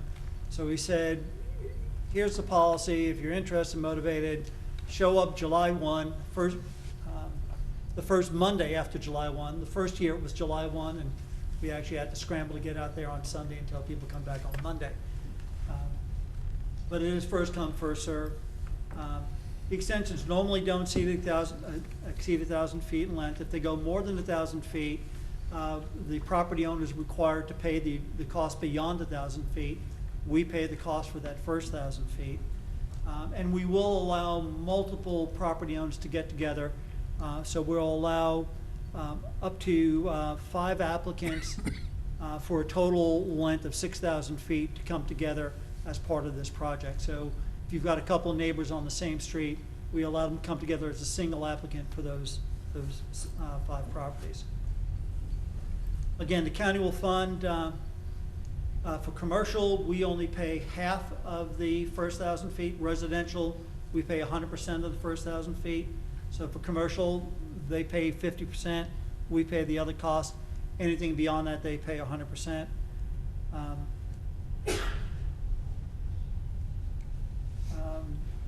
And again, with commercial, we'll also consider multiple applicants. Health hazard, when there's an existing water system presents potential health hazard as certified by environmental health. So we go back to our environmental health unit, and they have to tell us, yes, this well is contaminated, it's not potable, it can't be used.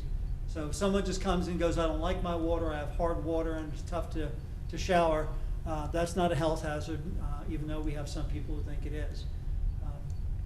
In that case, the county pays 100% of the first 1,000 feet and 100% beyond 1,000 up to 2,500. So essentially, if you've got a health issue, contaminated well, we'll pay the first 2,500 feet compared to just the first 1,000 feet. And again, this program is only applicable to residential, existing residential dwelling units. The other part of the program for residential, if you have a building permit, you count as existing, and we'll let you participate in the program. Again, the initial budget was $500,000 per year. A list is established every July 1 based upon people getting online, signing up, saying, yeah, I want to participate. Any capacity fees, tap fees, or and the customer share of any of the costs, if it's more than 1,000 feet and they have any cost, they have to pay 100% of that cost upfront at the time they sign up. And that does turn some people away because they're just not willing to commit that money. Those that are not funded in the current year keep their priority and go into the next fiscal year. So if we have a list, and we have each year, we have not been able to fund the number of people that showed up, not by a long mark. So those that those that came in and signed up to get on the list, we don't ask you for money until we go, okay, I've got $500,000, we start going through that list, where am I gonna run out of money? When we say, okay, I can serve these 7 applicants, we go to those 7 applicants, go, okay, if you want to participate yet, write me a check, you're on the list, and we'll move forward. If not, we go to the next person on the list until we commit that $500,000. If you reject the opportunity, you're off the list. If we don't get to you on the list, you roll over to next year, and we contact each of those applicants end of June each year to go, do you still want to be considered? Do you want to stay on the list? And if they say yes, they stay there, and the new applicants get added to the bottom of that list. How far, the first list was what, 3 or 4 years ago? 3 years ago. 3 years We ago. just are implementing our 3rd year. How far have we gotten on are we into the 3rd year applicants, or are we still in the 1st year, or what? We're still in the 1st year's applicants. We received 85 applications in the 1st year. This year will get us up to 71 projects that we're doing, 71 applicants.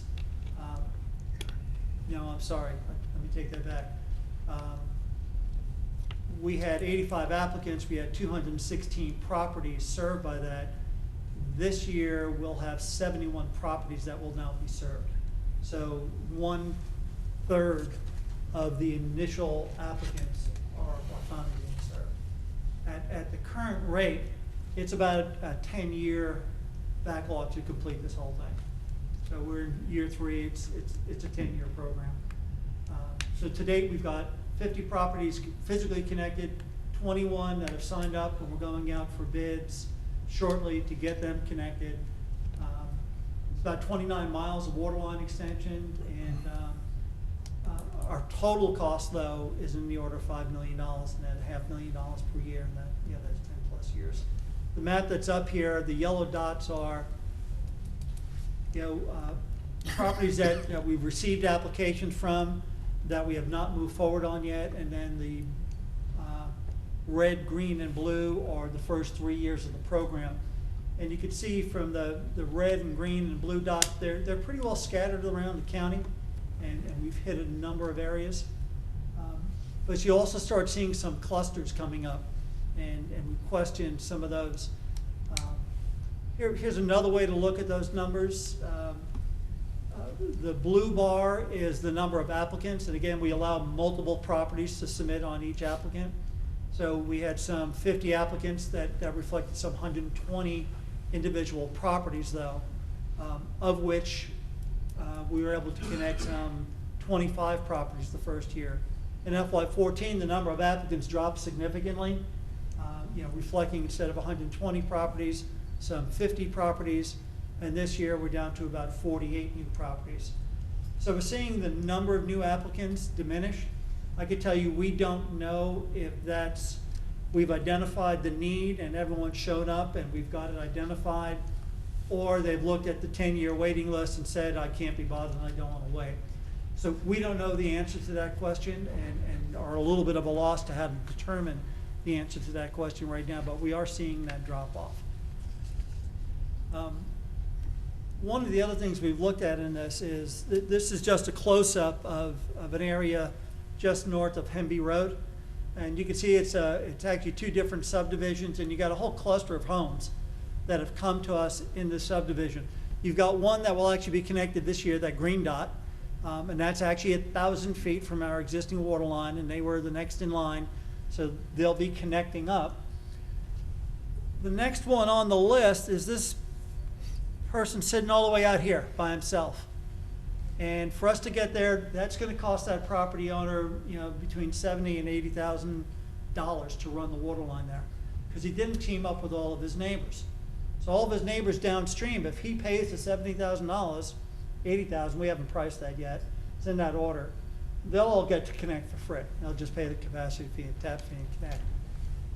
When we look at this, we go, this may be better suited for special assessment districts, where we work with the community and see if the community at large is willing to enter into an assessment district where we fund the construction, we'll hook it up, we assess the property on a 20-year basis and recover the cost of doing it that way.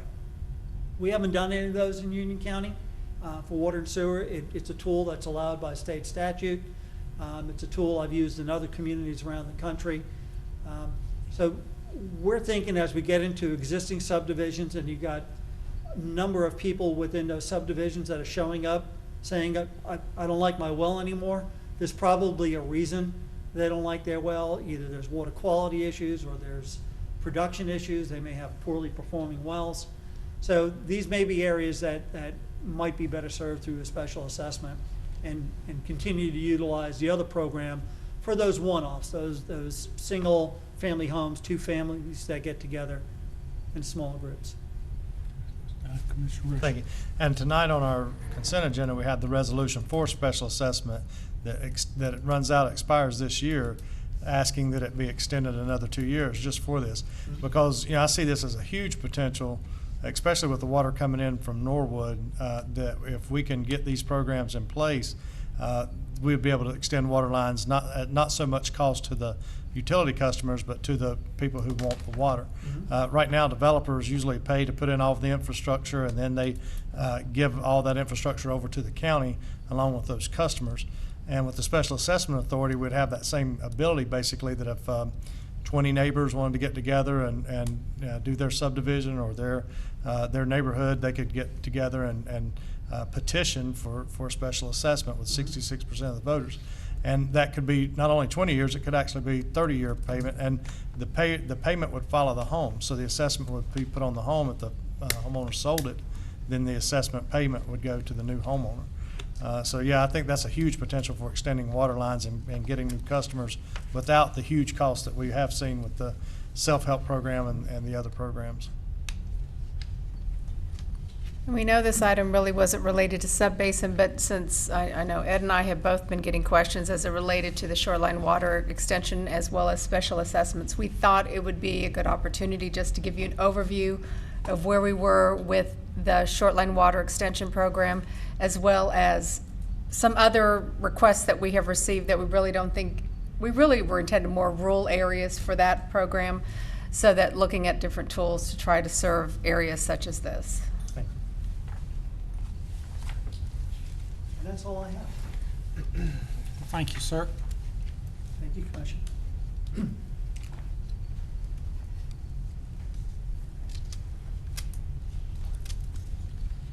Next, we'll begin with item 8, new business, resolution requesting Utah County Board of Elections hold elections regarding the countywide sale of certain types of alcohol and operation of ABC stores. Vice Chair, would you like to address this, please? Yeah, I'd like to share a story. Back when I was on my first term from 2002 to 2006, a lady that owned a convenience store asked me a question.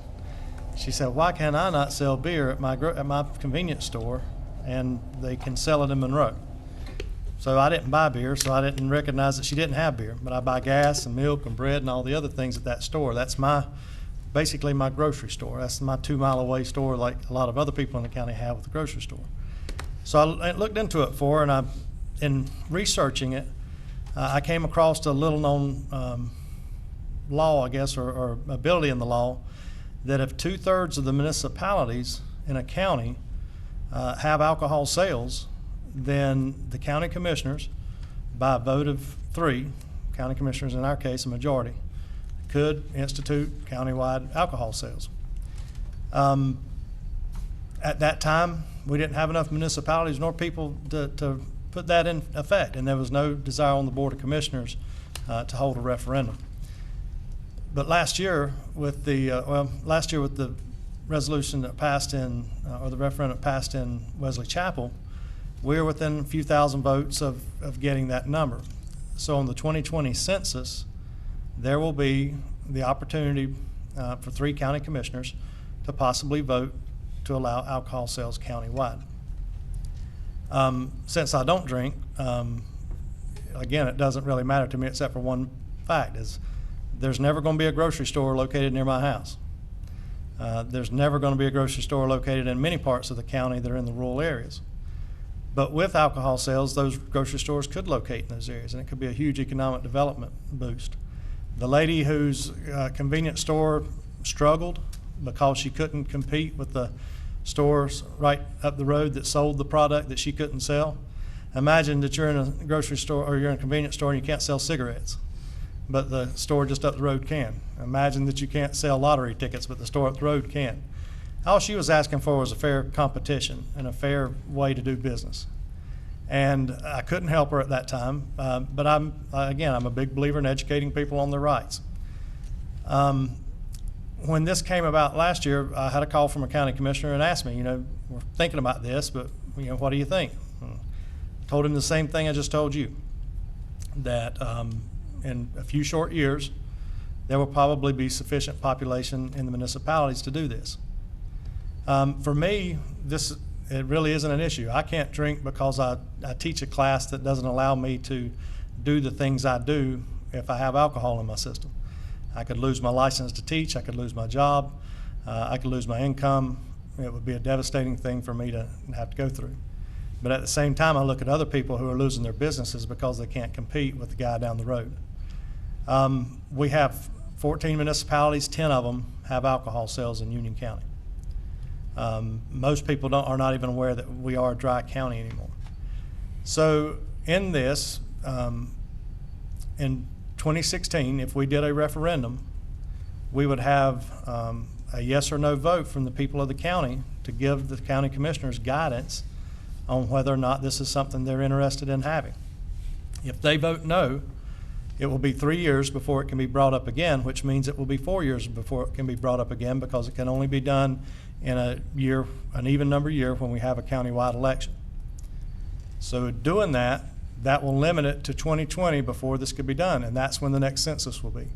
And that's the determining time whether or not we'll have enough citizens in the municipalities that already have it to vote for the county commissioners, vote 3 votes to get it. So I would make the motion that we adopt a resolution requesting that Union County Board of Elections hold elections regarding the countywide sale of certain types of alcohol and operation of ABC stores. Again, I would hope that the board would support this. I believe that it will give the people in Union County the voice that we need to hear. It will also give the county commissioners that are elected in 2018, which there will be 3 county commissioners elected that year, the guidance they will need for 2020 as to whether or not the citizens of Union County want countywide alcohol sales. This is a touchy subject. It's a touchy subject for me. I realize the negative effects of alcohol on families. I realize the negative effect that can have on communities, but I also realize that it's in our community and it's already here, and it's not fair for somebody to have to compete against a town just right down the road in the same county and doing this. So I would not push it either way, but I would like to see what the people of Union County have to say on this. The county commissioners in 2020 need the guidance from the voters as to whether or not this is an important issue and as to whether or not they want this or not in the county. Thank you. Can I ask a question? Yes. The if it's passed in 2016 referendum, you don't have to wait to 2020, is that correct? Right. If it's passed in a referendum, it would be implemented that year. I know that I am being approached by grocery chains that have an interest in growing in the community. And I see this as a big economic development opportunity because, grocery stores employ and support the distribution systems that go forth. So I think this is an economic issue that we're discussing tonight. Any further comments? I certainly Commissioner agree. Akins. I certainly agree. I think it's provides a great resource for economic development, and frankly, we kind of talked about it last year. But I tell you, since the article came out in the paper on Sunday, I have had numerous phone calls today and last night asking if this was to entertain a public hearing or was this a motion to put it on the ballot. And I told them, and course, as I read through the agenda, I see that, you know, it is a motion to put it on the ballot. And the request that I have had is to entertain a public hearing, to allow people to come out and vent and vet and at least a little more time to share their opinions and their desires on this particular matter. So I would just ask that the board entertain the idea, because I don't think it's not something that has to be decided tonight. You know, we're talking about a ballot in 2016. So I would just ask that the board consider allowing a little more time for people to digest this and to share their opinions on this matter and give them a hearing or public hearing in which to do just that. Vice Chair Rushing, would you entertain a friendly amendment as outlined by Commissioner Akins? I would say this, and I appreciate what you're saying. I understand exactly. And that's one reason, it is a little bit of time sensitivity to it, because we're looking at putting it on the first election available in 2016, which will also be one of the general election where you have an extreme number of voters. I guess we looked at how to give people the most voice that were opposed to this, and doing it during the presidential primary election, which will be separate from the county primary election, would give those people the earliest and best opportunity to be opposed to it. Actually, it really sets it up for defeat. The municipalities may not want it. The voters who don't want it can absolutely stage a larger contingency against it at that time. So I would say that, you know, while many people are not even aware that we don't have this, because the store down the street from them, they have it. And so we will get a lot of people that are against it, and I think that we'll get a lot of people that are for it. But the election will tell the tale. I think that's our best public hearing that we can absolutely do. So, I mean, other than have people come in and we hear them say, no, we don't want this, and these are the reasons. I can tell you the reasons. You know, I've had alcoholism in my family, and I've seen people affected by it. It's definitely something that I wish we could all do without. But the fact of the matter is that it is in our community already, and we're not, basically my community and in the area that I live in, we get the negative from it, but we don't get the benefit. We get the drunk drivers, we get the alcoholic parents that beat their children. We get all the things that are coming from these municipalities who voted it in, but we don't get the grocery store. We don't get the nice restaurant that I can go drink sweet tea instead of beer. But a lot of other people drink beer in that restaurant. So I would say that the best time for these folks to come out is in that election and turn out hard. If you don't believe in it, if you don't want it, you're getting the best opportunity in that first primary election. We're only going to have one question on that ballot right now, unless we vote for bonds or anything else to put on there. And that's who do you want to be your president, and do you want alcohol sales in the county? That's a good time for folks who are against it to come out and put it on the line and defeat it if they choose to do that. So I would ask that you consider voting to go ahead and do the referendum and let those people have that voice as all the rest of the people will have in the county. And I can appreciate if you don't. I won't hold it against you if you don't vote that way. That's good, because I'm not going to. I understand. But it is it is time. We talk about we've kicked things down the road, and we kicked the can down the road, and this can has been kicked down the road for a while. While I've not been on the commission, I know that there's been a definite interest in doing this out of fairness. And the fairest way is to give everybody a vote, not just take a few people that come in and are angry about it, but give the public, give those people a chance to go out and campaign against it. Give them their voice. And again, I've never been drunk in my life, not one time. I tasted a beer when I was 8 years old and figured I didn't like it. But this is a big issue. Yeah. I guess I just don't understand why the rush. I mean, if you've got people that are asking for a public hearing, we're not, I mean, Jeff, correct me if I'm wrong. Does this have to be decided tonight to go on the first ballot in 2016? So I think there's ample time. And I think you know, people have the right to request that, and as their elected representative, I'm just asking you to consider their viewpoint. And I've not been approached by anybody. So, I mean, matter of fact, I spoke to several groups that I thought would be in opposition to it. I've asked them, I said, you know, I stood up in front of a lot of different people and said, how do you feel about this? I was talking to a guy today that I thought would be completely opposed to it, and I mentioned it to him, and he didn't realize we didn't have it because he has it. And if you live on the western side of this county, you don't understand what I'm talking about when I said, you know, we drive 10 miles to the grocery store. We don't drive 2 miles. We need the ability to develop in our side of the county just as the west has. And southeastern, northeastern Union County has not got that opportunity yet. So it's hard for somebody to come in from western Union County that's against alcohol and say, listen, we're opposed to this, but we go eat in a restaurant, and I've ate in restaurants with people who would be opposed to this that serve alcohol. So this is not a morality issue from where I'm coming from, because I don't do it. I don't abide it. But there is a severe fairness issue with stores in this county that cannot sell alcohol. And when you can buy it right, you know, up the road 10 miles, you can go up the road and buy it. My store changes hands near me. It doesn't, the owner stays the same because he rents it out, but the people who rent it are at a disadvantage, and it changes from maybe 2 years, maybe 3 years, but sooner or later they're going to realize they can't compete. So I ask, you know, again, that we put this on the ballot and put it up to the people to decide.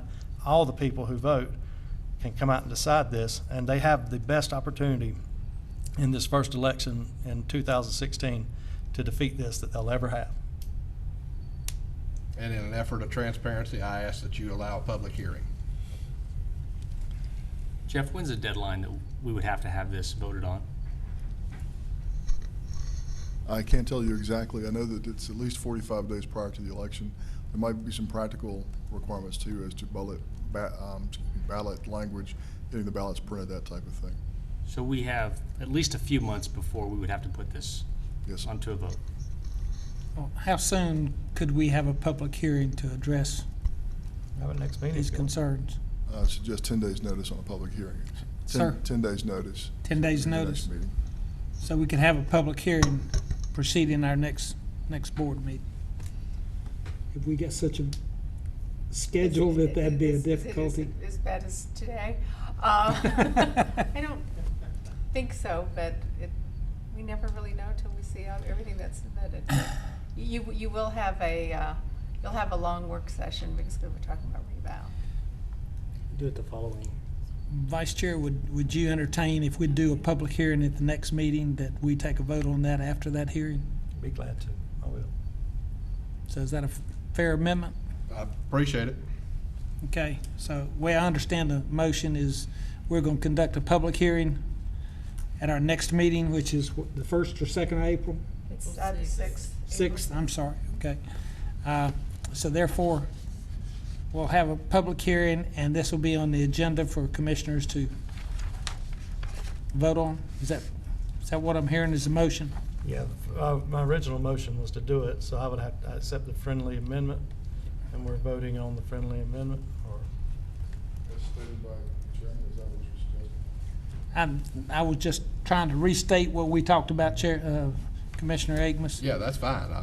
So we'll vote on the amendment, and then we can vote on the motion that, You'll vote on the amendment first. yes.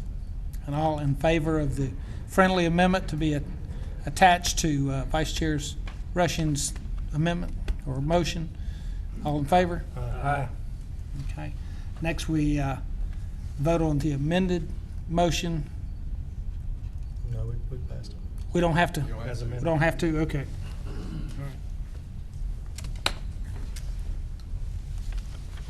Okay, any other comments?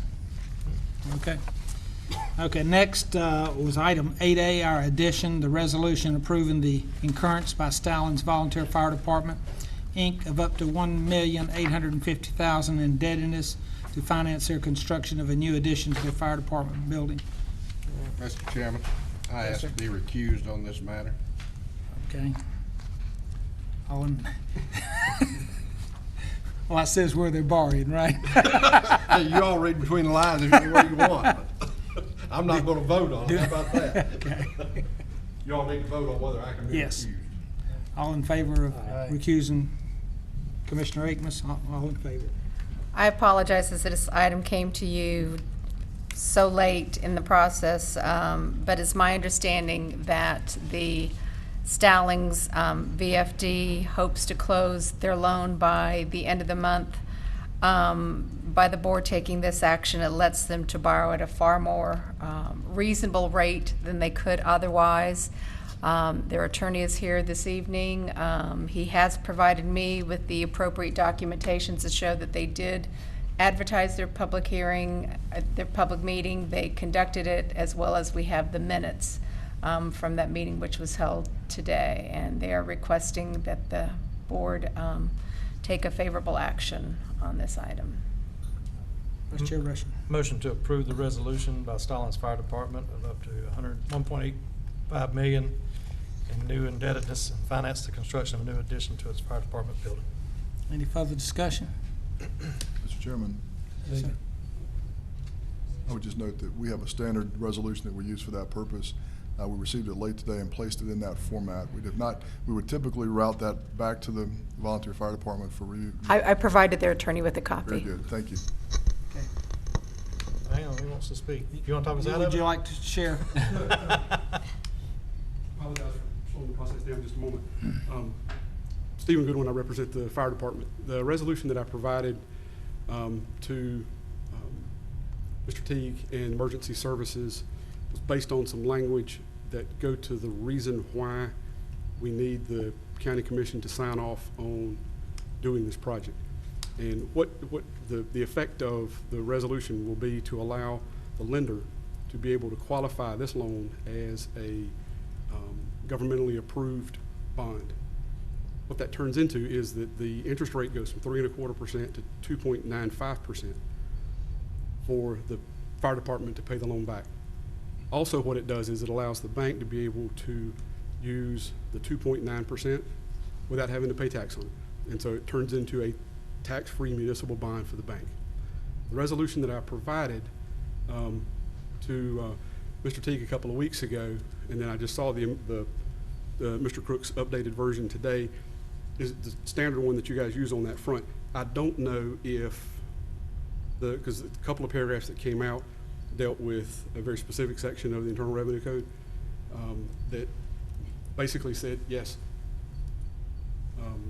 Stallings Fire Department, you are a small issuer, which is less than $10 million, and that language is in there. I think I've got it covered in the fire department's resolution, but everything that I've seen says that language needs to be in the county resolution. So The you're other you're piece not of- sure if what your language is in here? Yeah, the resolution that I provided to the county, number 3 and 4 on that resolution, Mr. Crook had that specific IRC language in it.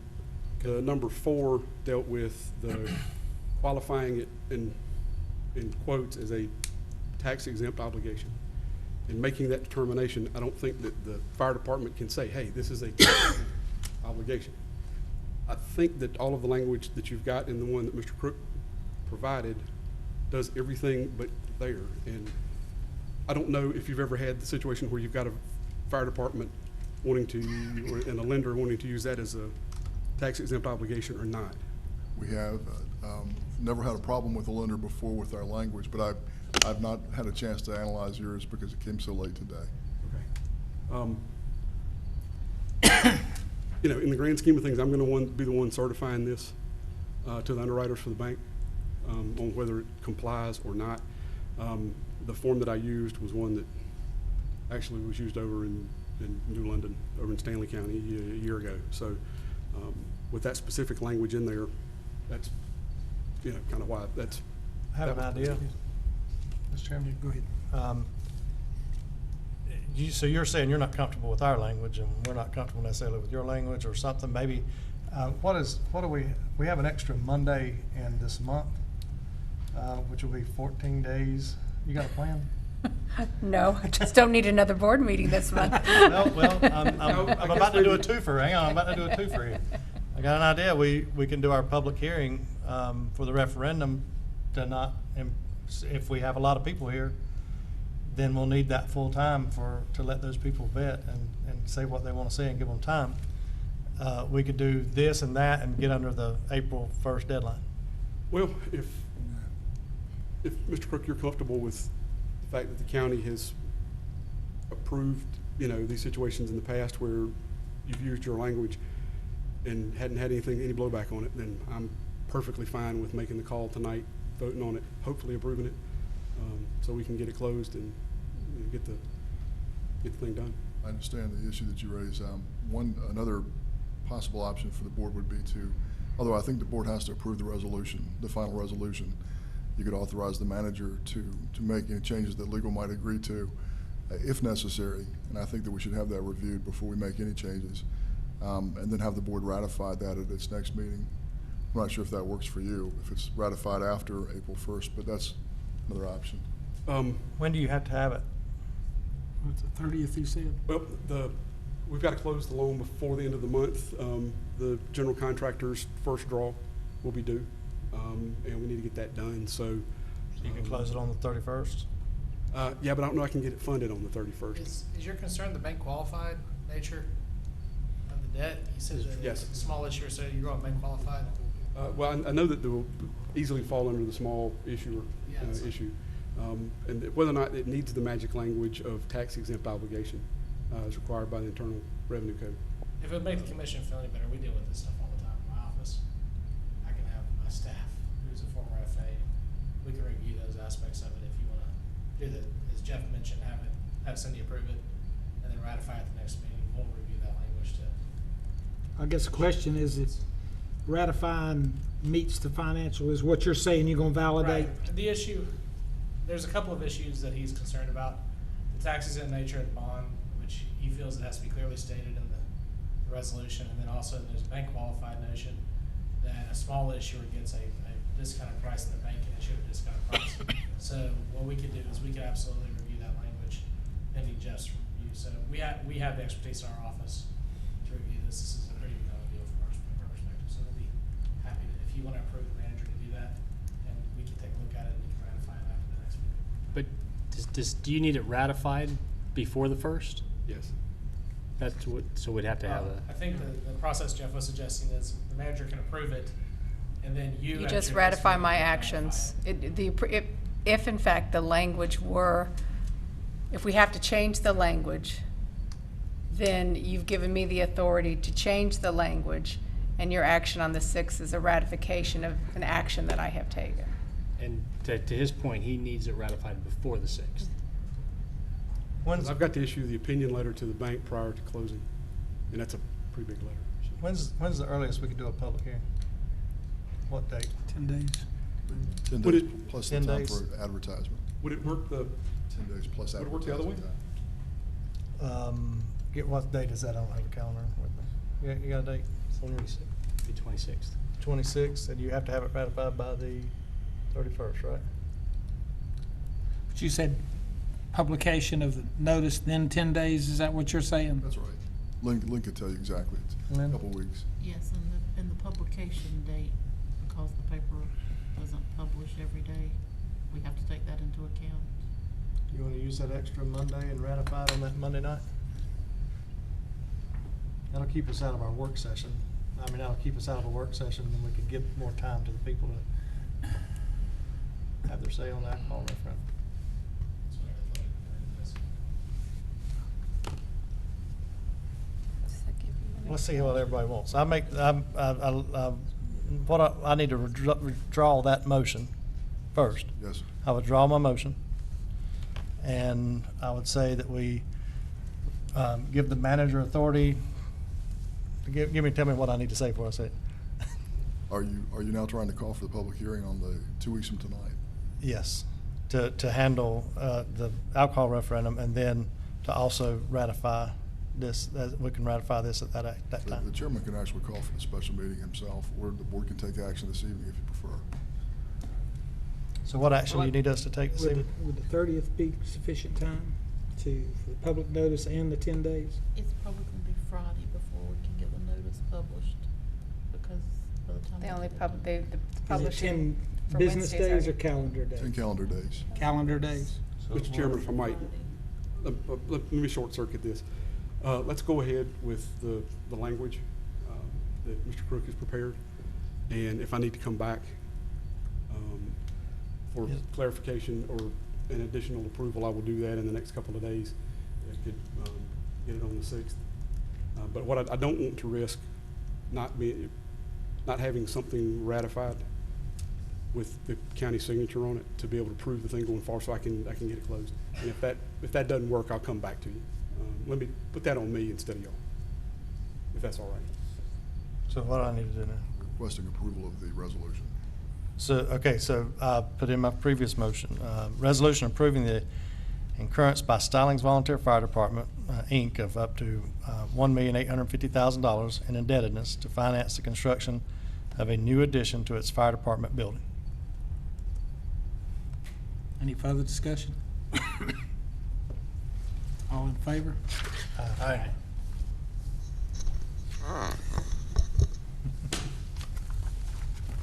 Thank you, Mr. Chairman. You're about to talk yourself out of it.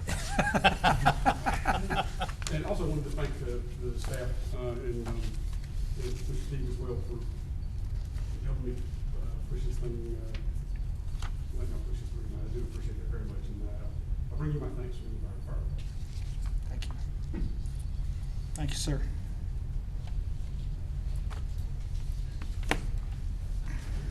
Item 9, resolution for the conversion of variable rate general obligation bonds, bond series 2004A. Ms. Manager? And I would ask Mr. Should we get Commissioner Amos back? Yep. Oh, yeah, I guess we should. He's at heel talk by now. Okay. Good try. He did tell me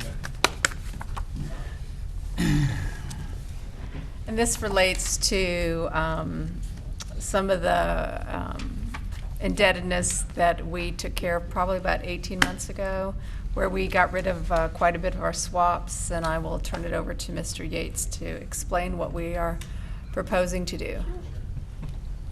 If you remember, we did about 2 years ago now, I guess. It's been about 2 years because just Commissioner Akins and Helms had just come on the board. If you remember, we terminated some of our swaps. Cost us about $20 million, but at that time we told you we continue kind of working on the issue to try to eliminate the loss. And we had entered into an agreement with U.S. Bank that was a 6-year fixed rate with full call provisions and everything else for about a 1.4 or 140 interest rate. So as we kind of went through that time, we continue to work on the issue, and I'm happy to come back to you now with a partial fix of that. About $37 million of that we had fixed out or had with U.S. Bank. We worked with Regions Bank and have gotten a fixed rate to the full term of the debt, which means basically where we had a risk coming up in 2019 of having to remarket and get a new instrument in place, and we were exposing ourselves to interest rate risk at that point. This will finish this tranche or this portion of it, the 2004 AGO bonds. It'll fix that out through the maturity. So this is a permanent fix to that problem and eliminates our risk, our rate risk. And what it amounts to is about $7 million. Well, actually, it costs us about $7 million to terminate this part of it of the $20 million. This was 7 of that. We're going to be able to recoup through the life all but about $345,000 of that 7 we lost at that. So I think this is an excellent story for us as we continue to kind of work this debt portfolio. And we're working on it constantly. We meet with people probably twice a month, trying to figure out ways to permanently fix out this debt. It's a little higher interest rate than what we're paying, but what we're trading is rate the surety over the life through 2029 at 2.28% versus the 140 now through the 6 years, and then exposing ourselves. Depends on where you feel interest rates are going to go in 2019. But I think in the grand scheme, recovering the majority of what we lost in the swap termination, it'll be made up through our time. We've already saved about $1 million from that swap termination, and this will be another $6 million over the life, almost $5.74 million. So I think this is a good deal. What we're asking is that you just approve for us to go forward and be able to execute this agreement with Regions Bank I fixed this part of it out, and we'll continue to work the remainder to try to eliminate that other $13 million of loss through the life of that debt. So with that, I'll answer any questions you have. Any questions? This will eliminate all but $344,000 of the original $7 million loss as part of that swap. Right. When we did the termination, we had to make the swap termination payment of $20 million, so we wrote the check at that time, knowing that we were going to try to, and I've set the rate parameters with our various banking partners that said if you can reach this parameter, then bring us back a fixed rate long-term deal. And we've been sifting through them for months, and this was the finally one that, at least on this part of it, hit our parameter points, which is real close to break even. On a $20 million, it actually was a $100 million plus deal, so I consider it $345,000. It's a lot of money, but it's really on that size of a deal, and the margins concerning just a few points here or there. So yes, but we are recouping the $7 million. Any further questions? And I'll make a motion to approve the resolution to fix out the balance of the Series 2004A GO bonds with Region Bank. Any further discussion? All in favor? Aye. All opposed? None. Thank you, Jeff. Next, we have our appointments to our boards and committees. Fire Commission Board has 2 vacancies, and we've had Devin Balcom's term as a member of the Fire Commission expired in February 2015. Mr. Balcom has applied for reappointment, and Mr. William Oakey has applied for appointment. We have, since printing of the agenda, we've had one additional, Daniel Berry, apply for the Fire Commission as well. How many positions are available? 2. 2 positions. Yes, sir. Mr. Chairman, I move that we reappoint Devin Balcom and appoint Mr. Oakey to the Fire Commission. Okay. Any further discussion? All in favor? Aye. All opposed? None.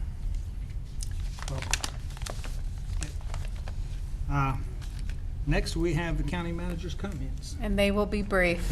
You have spent about 6.5 hours with your staff today, and we appreciate your patience and your attentiveness. We know that it has been a very long day and lots of different issues, but thank you very much. Commissioner Jerry Simpson. Don't have a lot to offer. I want to applaud Mr. Akmus on his effort there on the public hearing. I think many times as a board we get into so many issues and we try to get so much business done in such a short period of time that we forget the importance of keeping our public informed and having them the opportunity to weigh in on issues. It's going to take us maybe a little bit longer, and Mr. Rushing certainly made some very valid points. I think giving it that time is a benefit to our entire community. So I applaud you, Mr. Frank. Thank you. And I have no comments.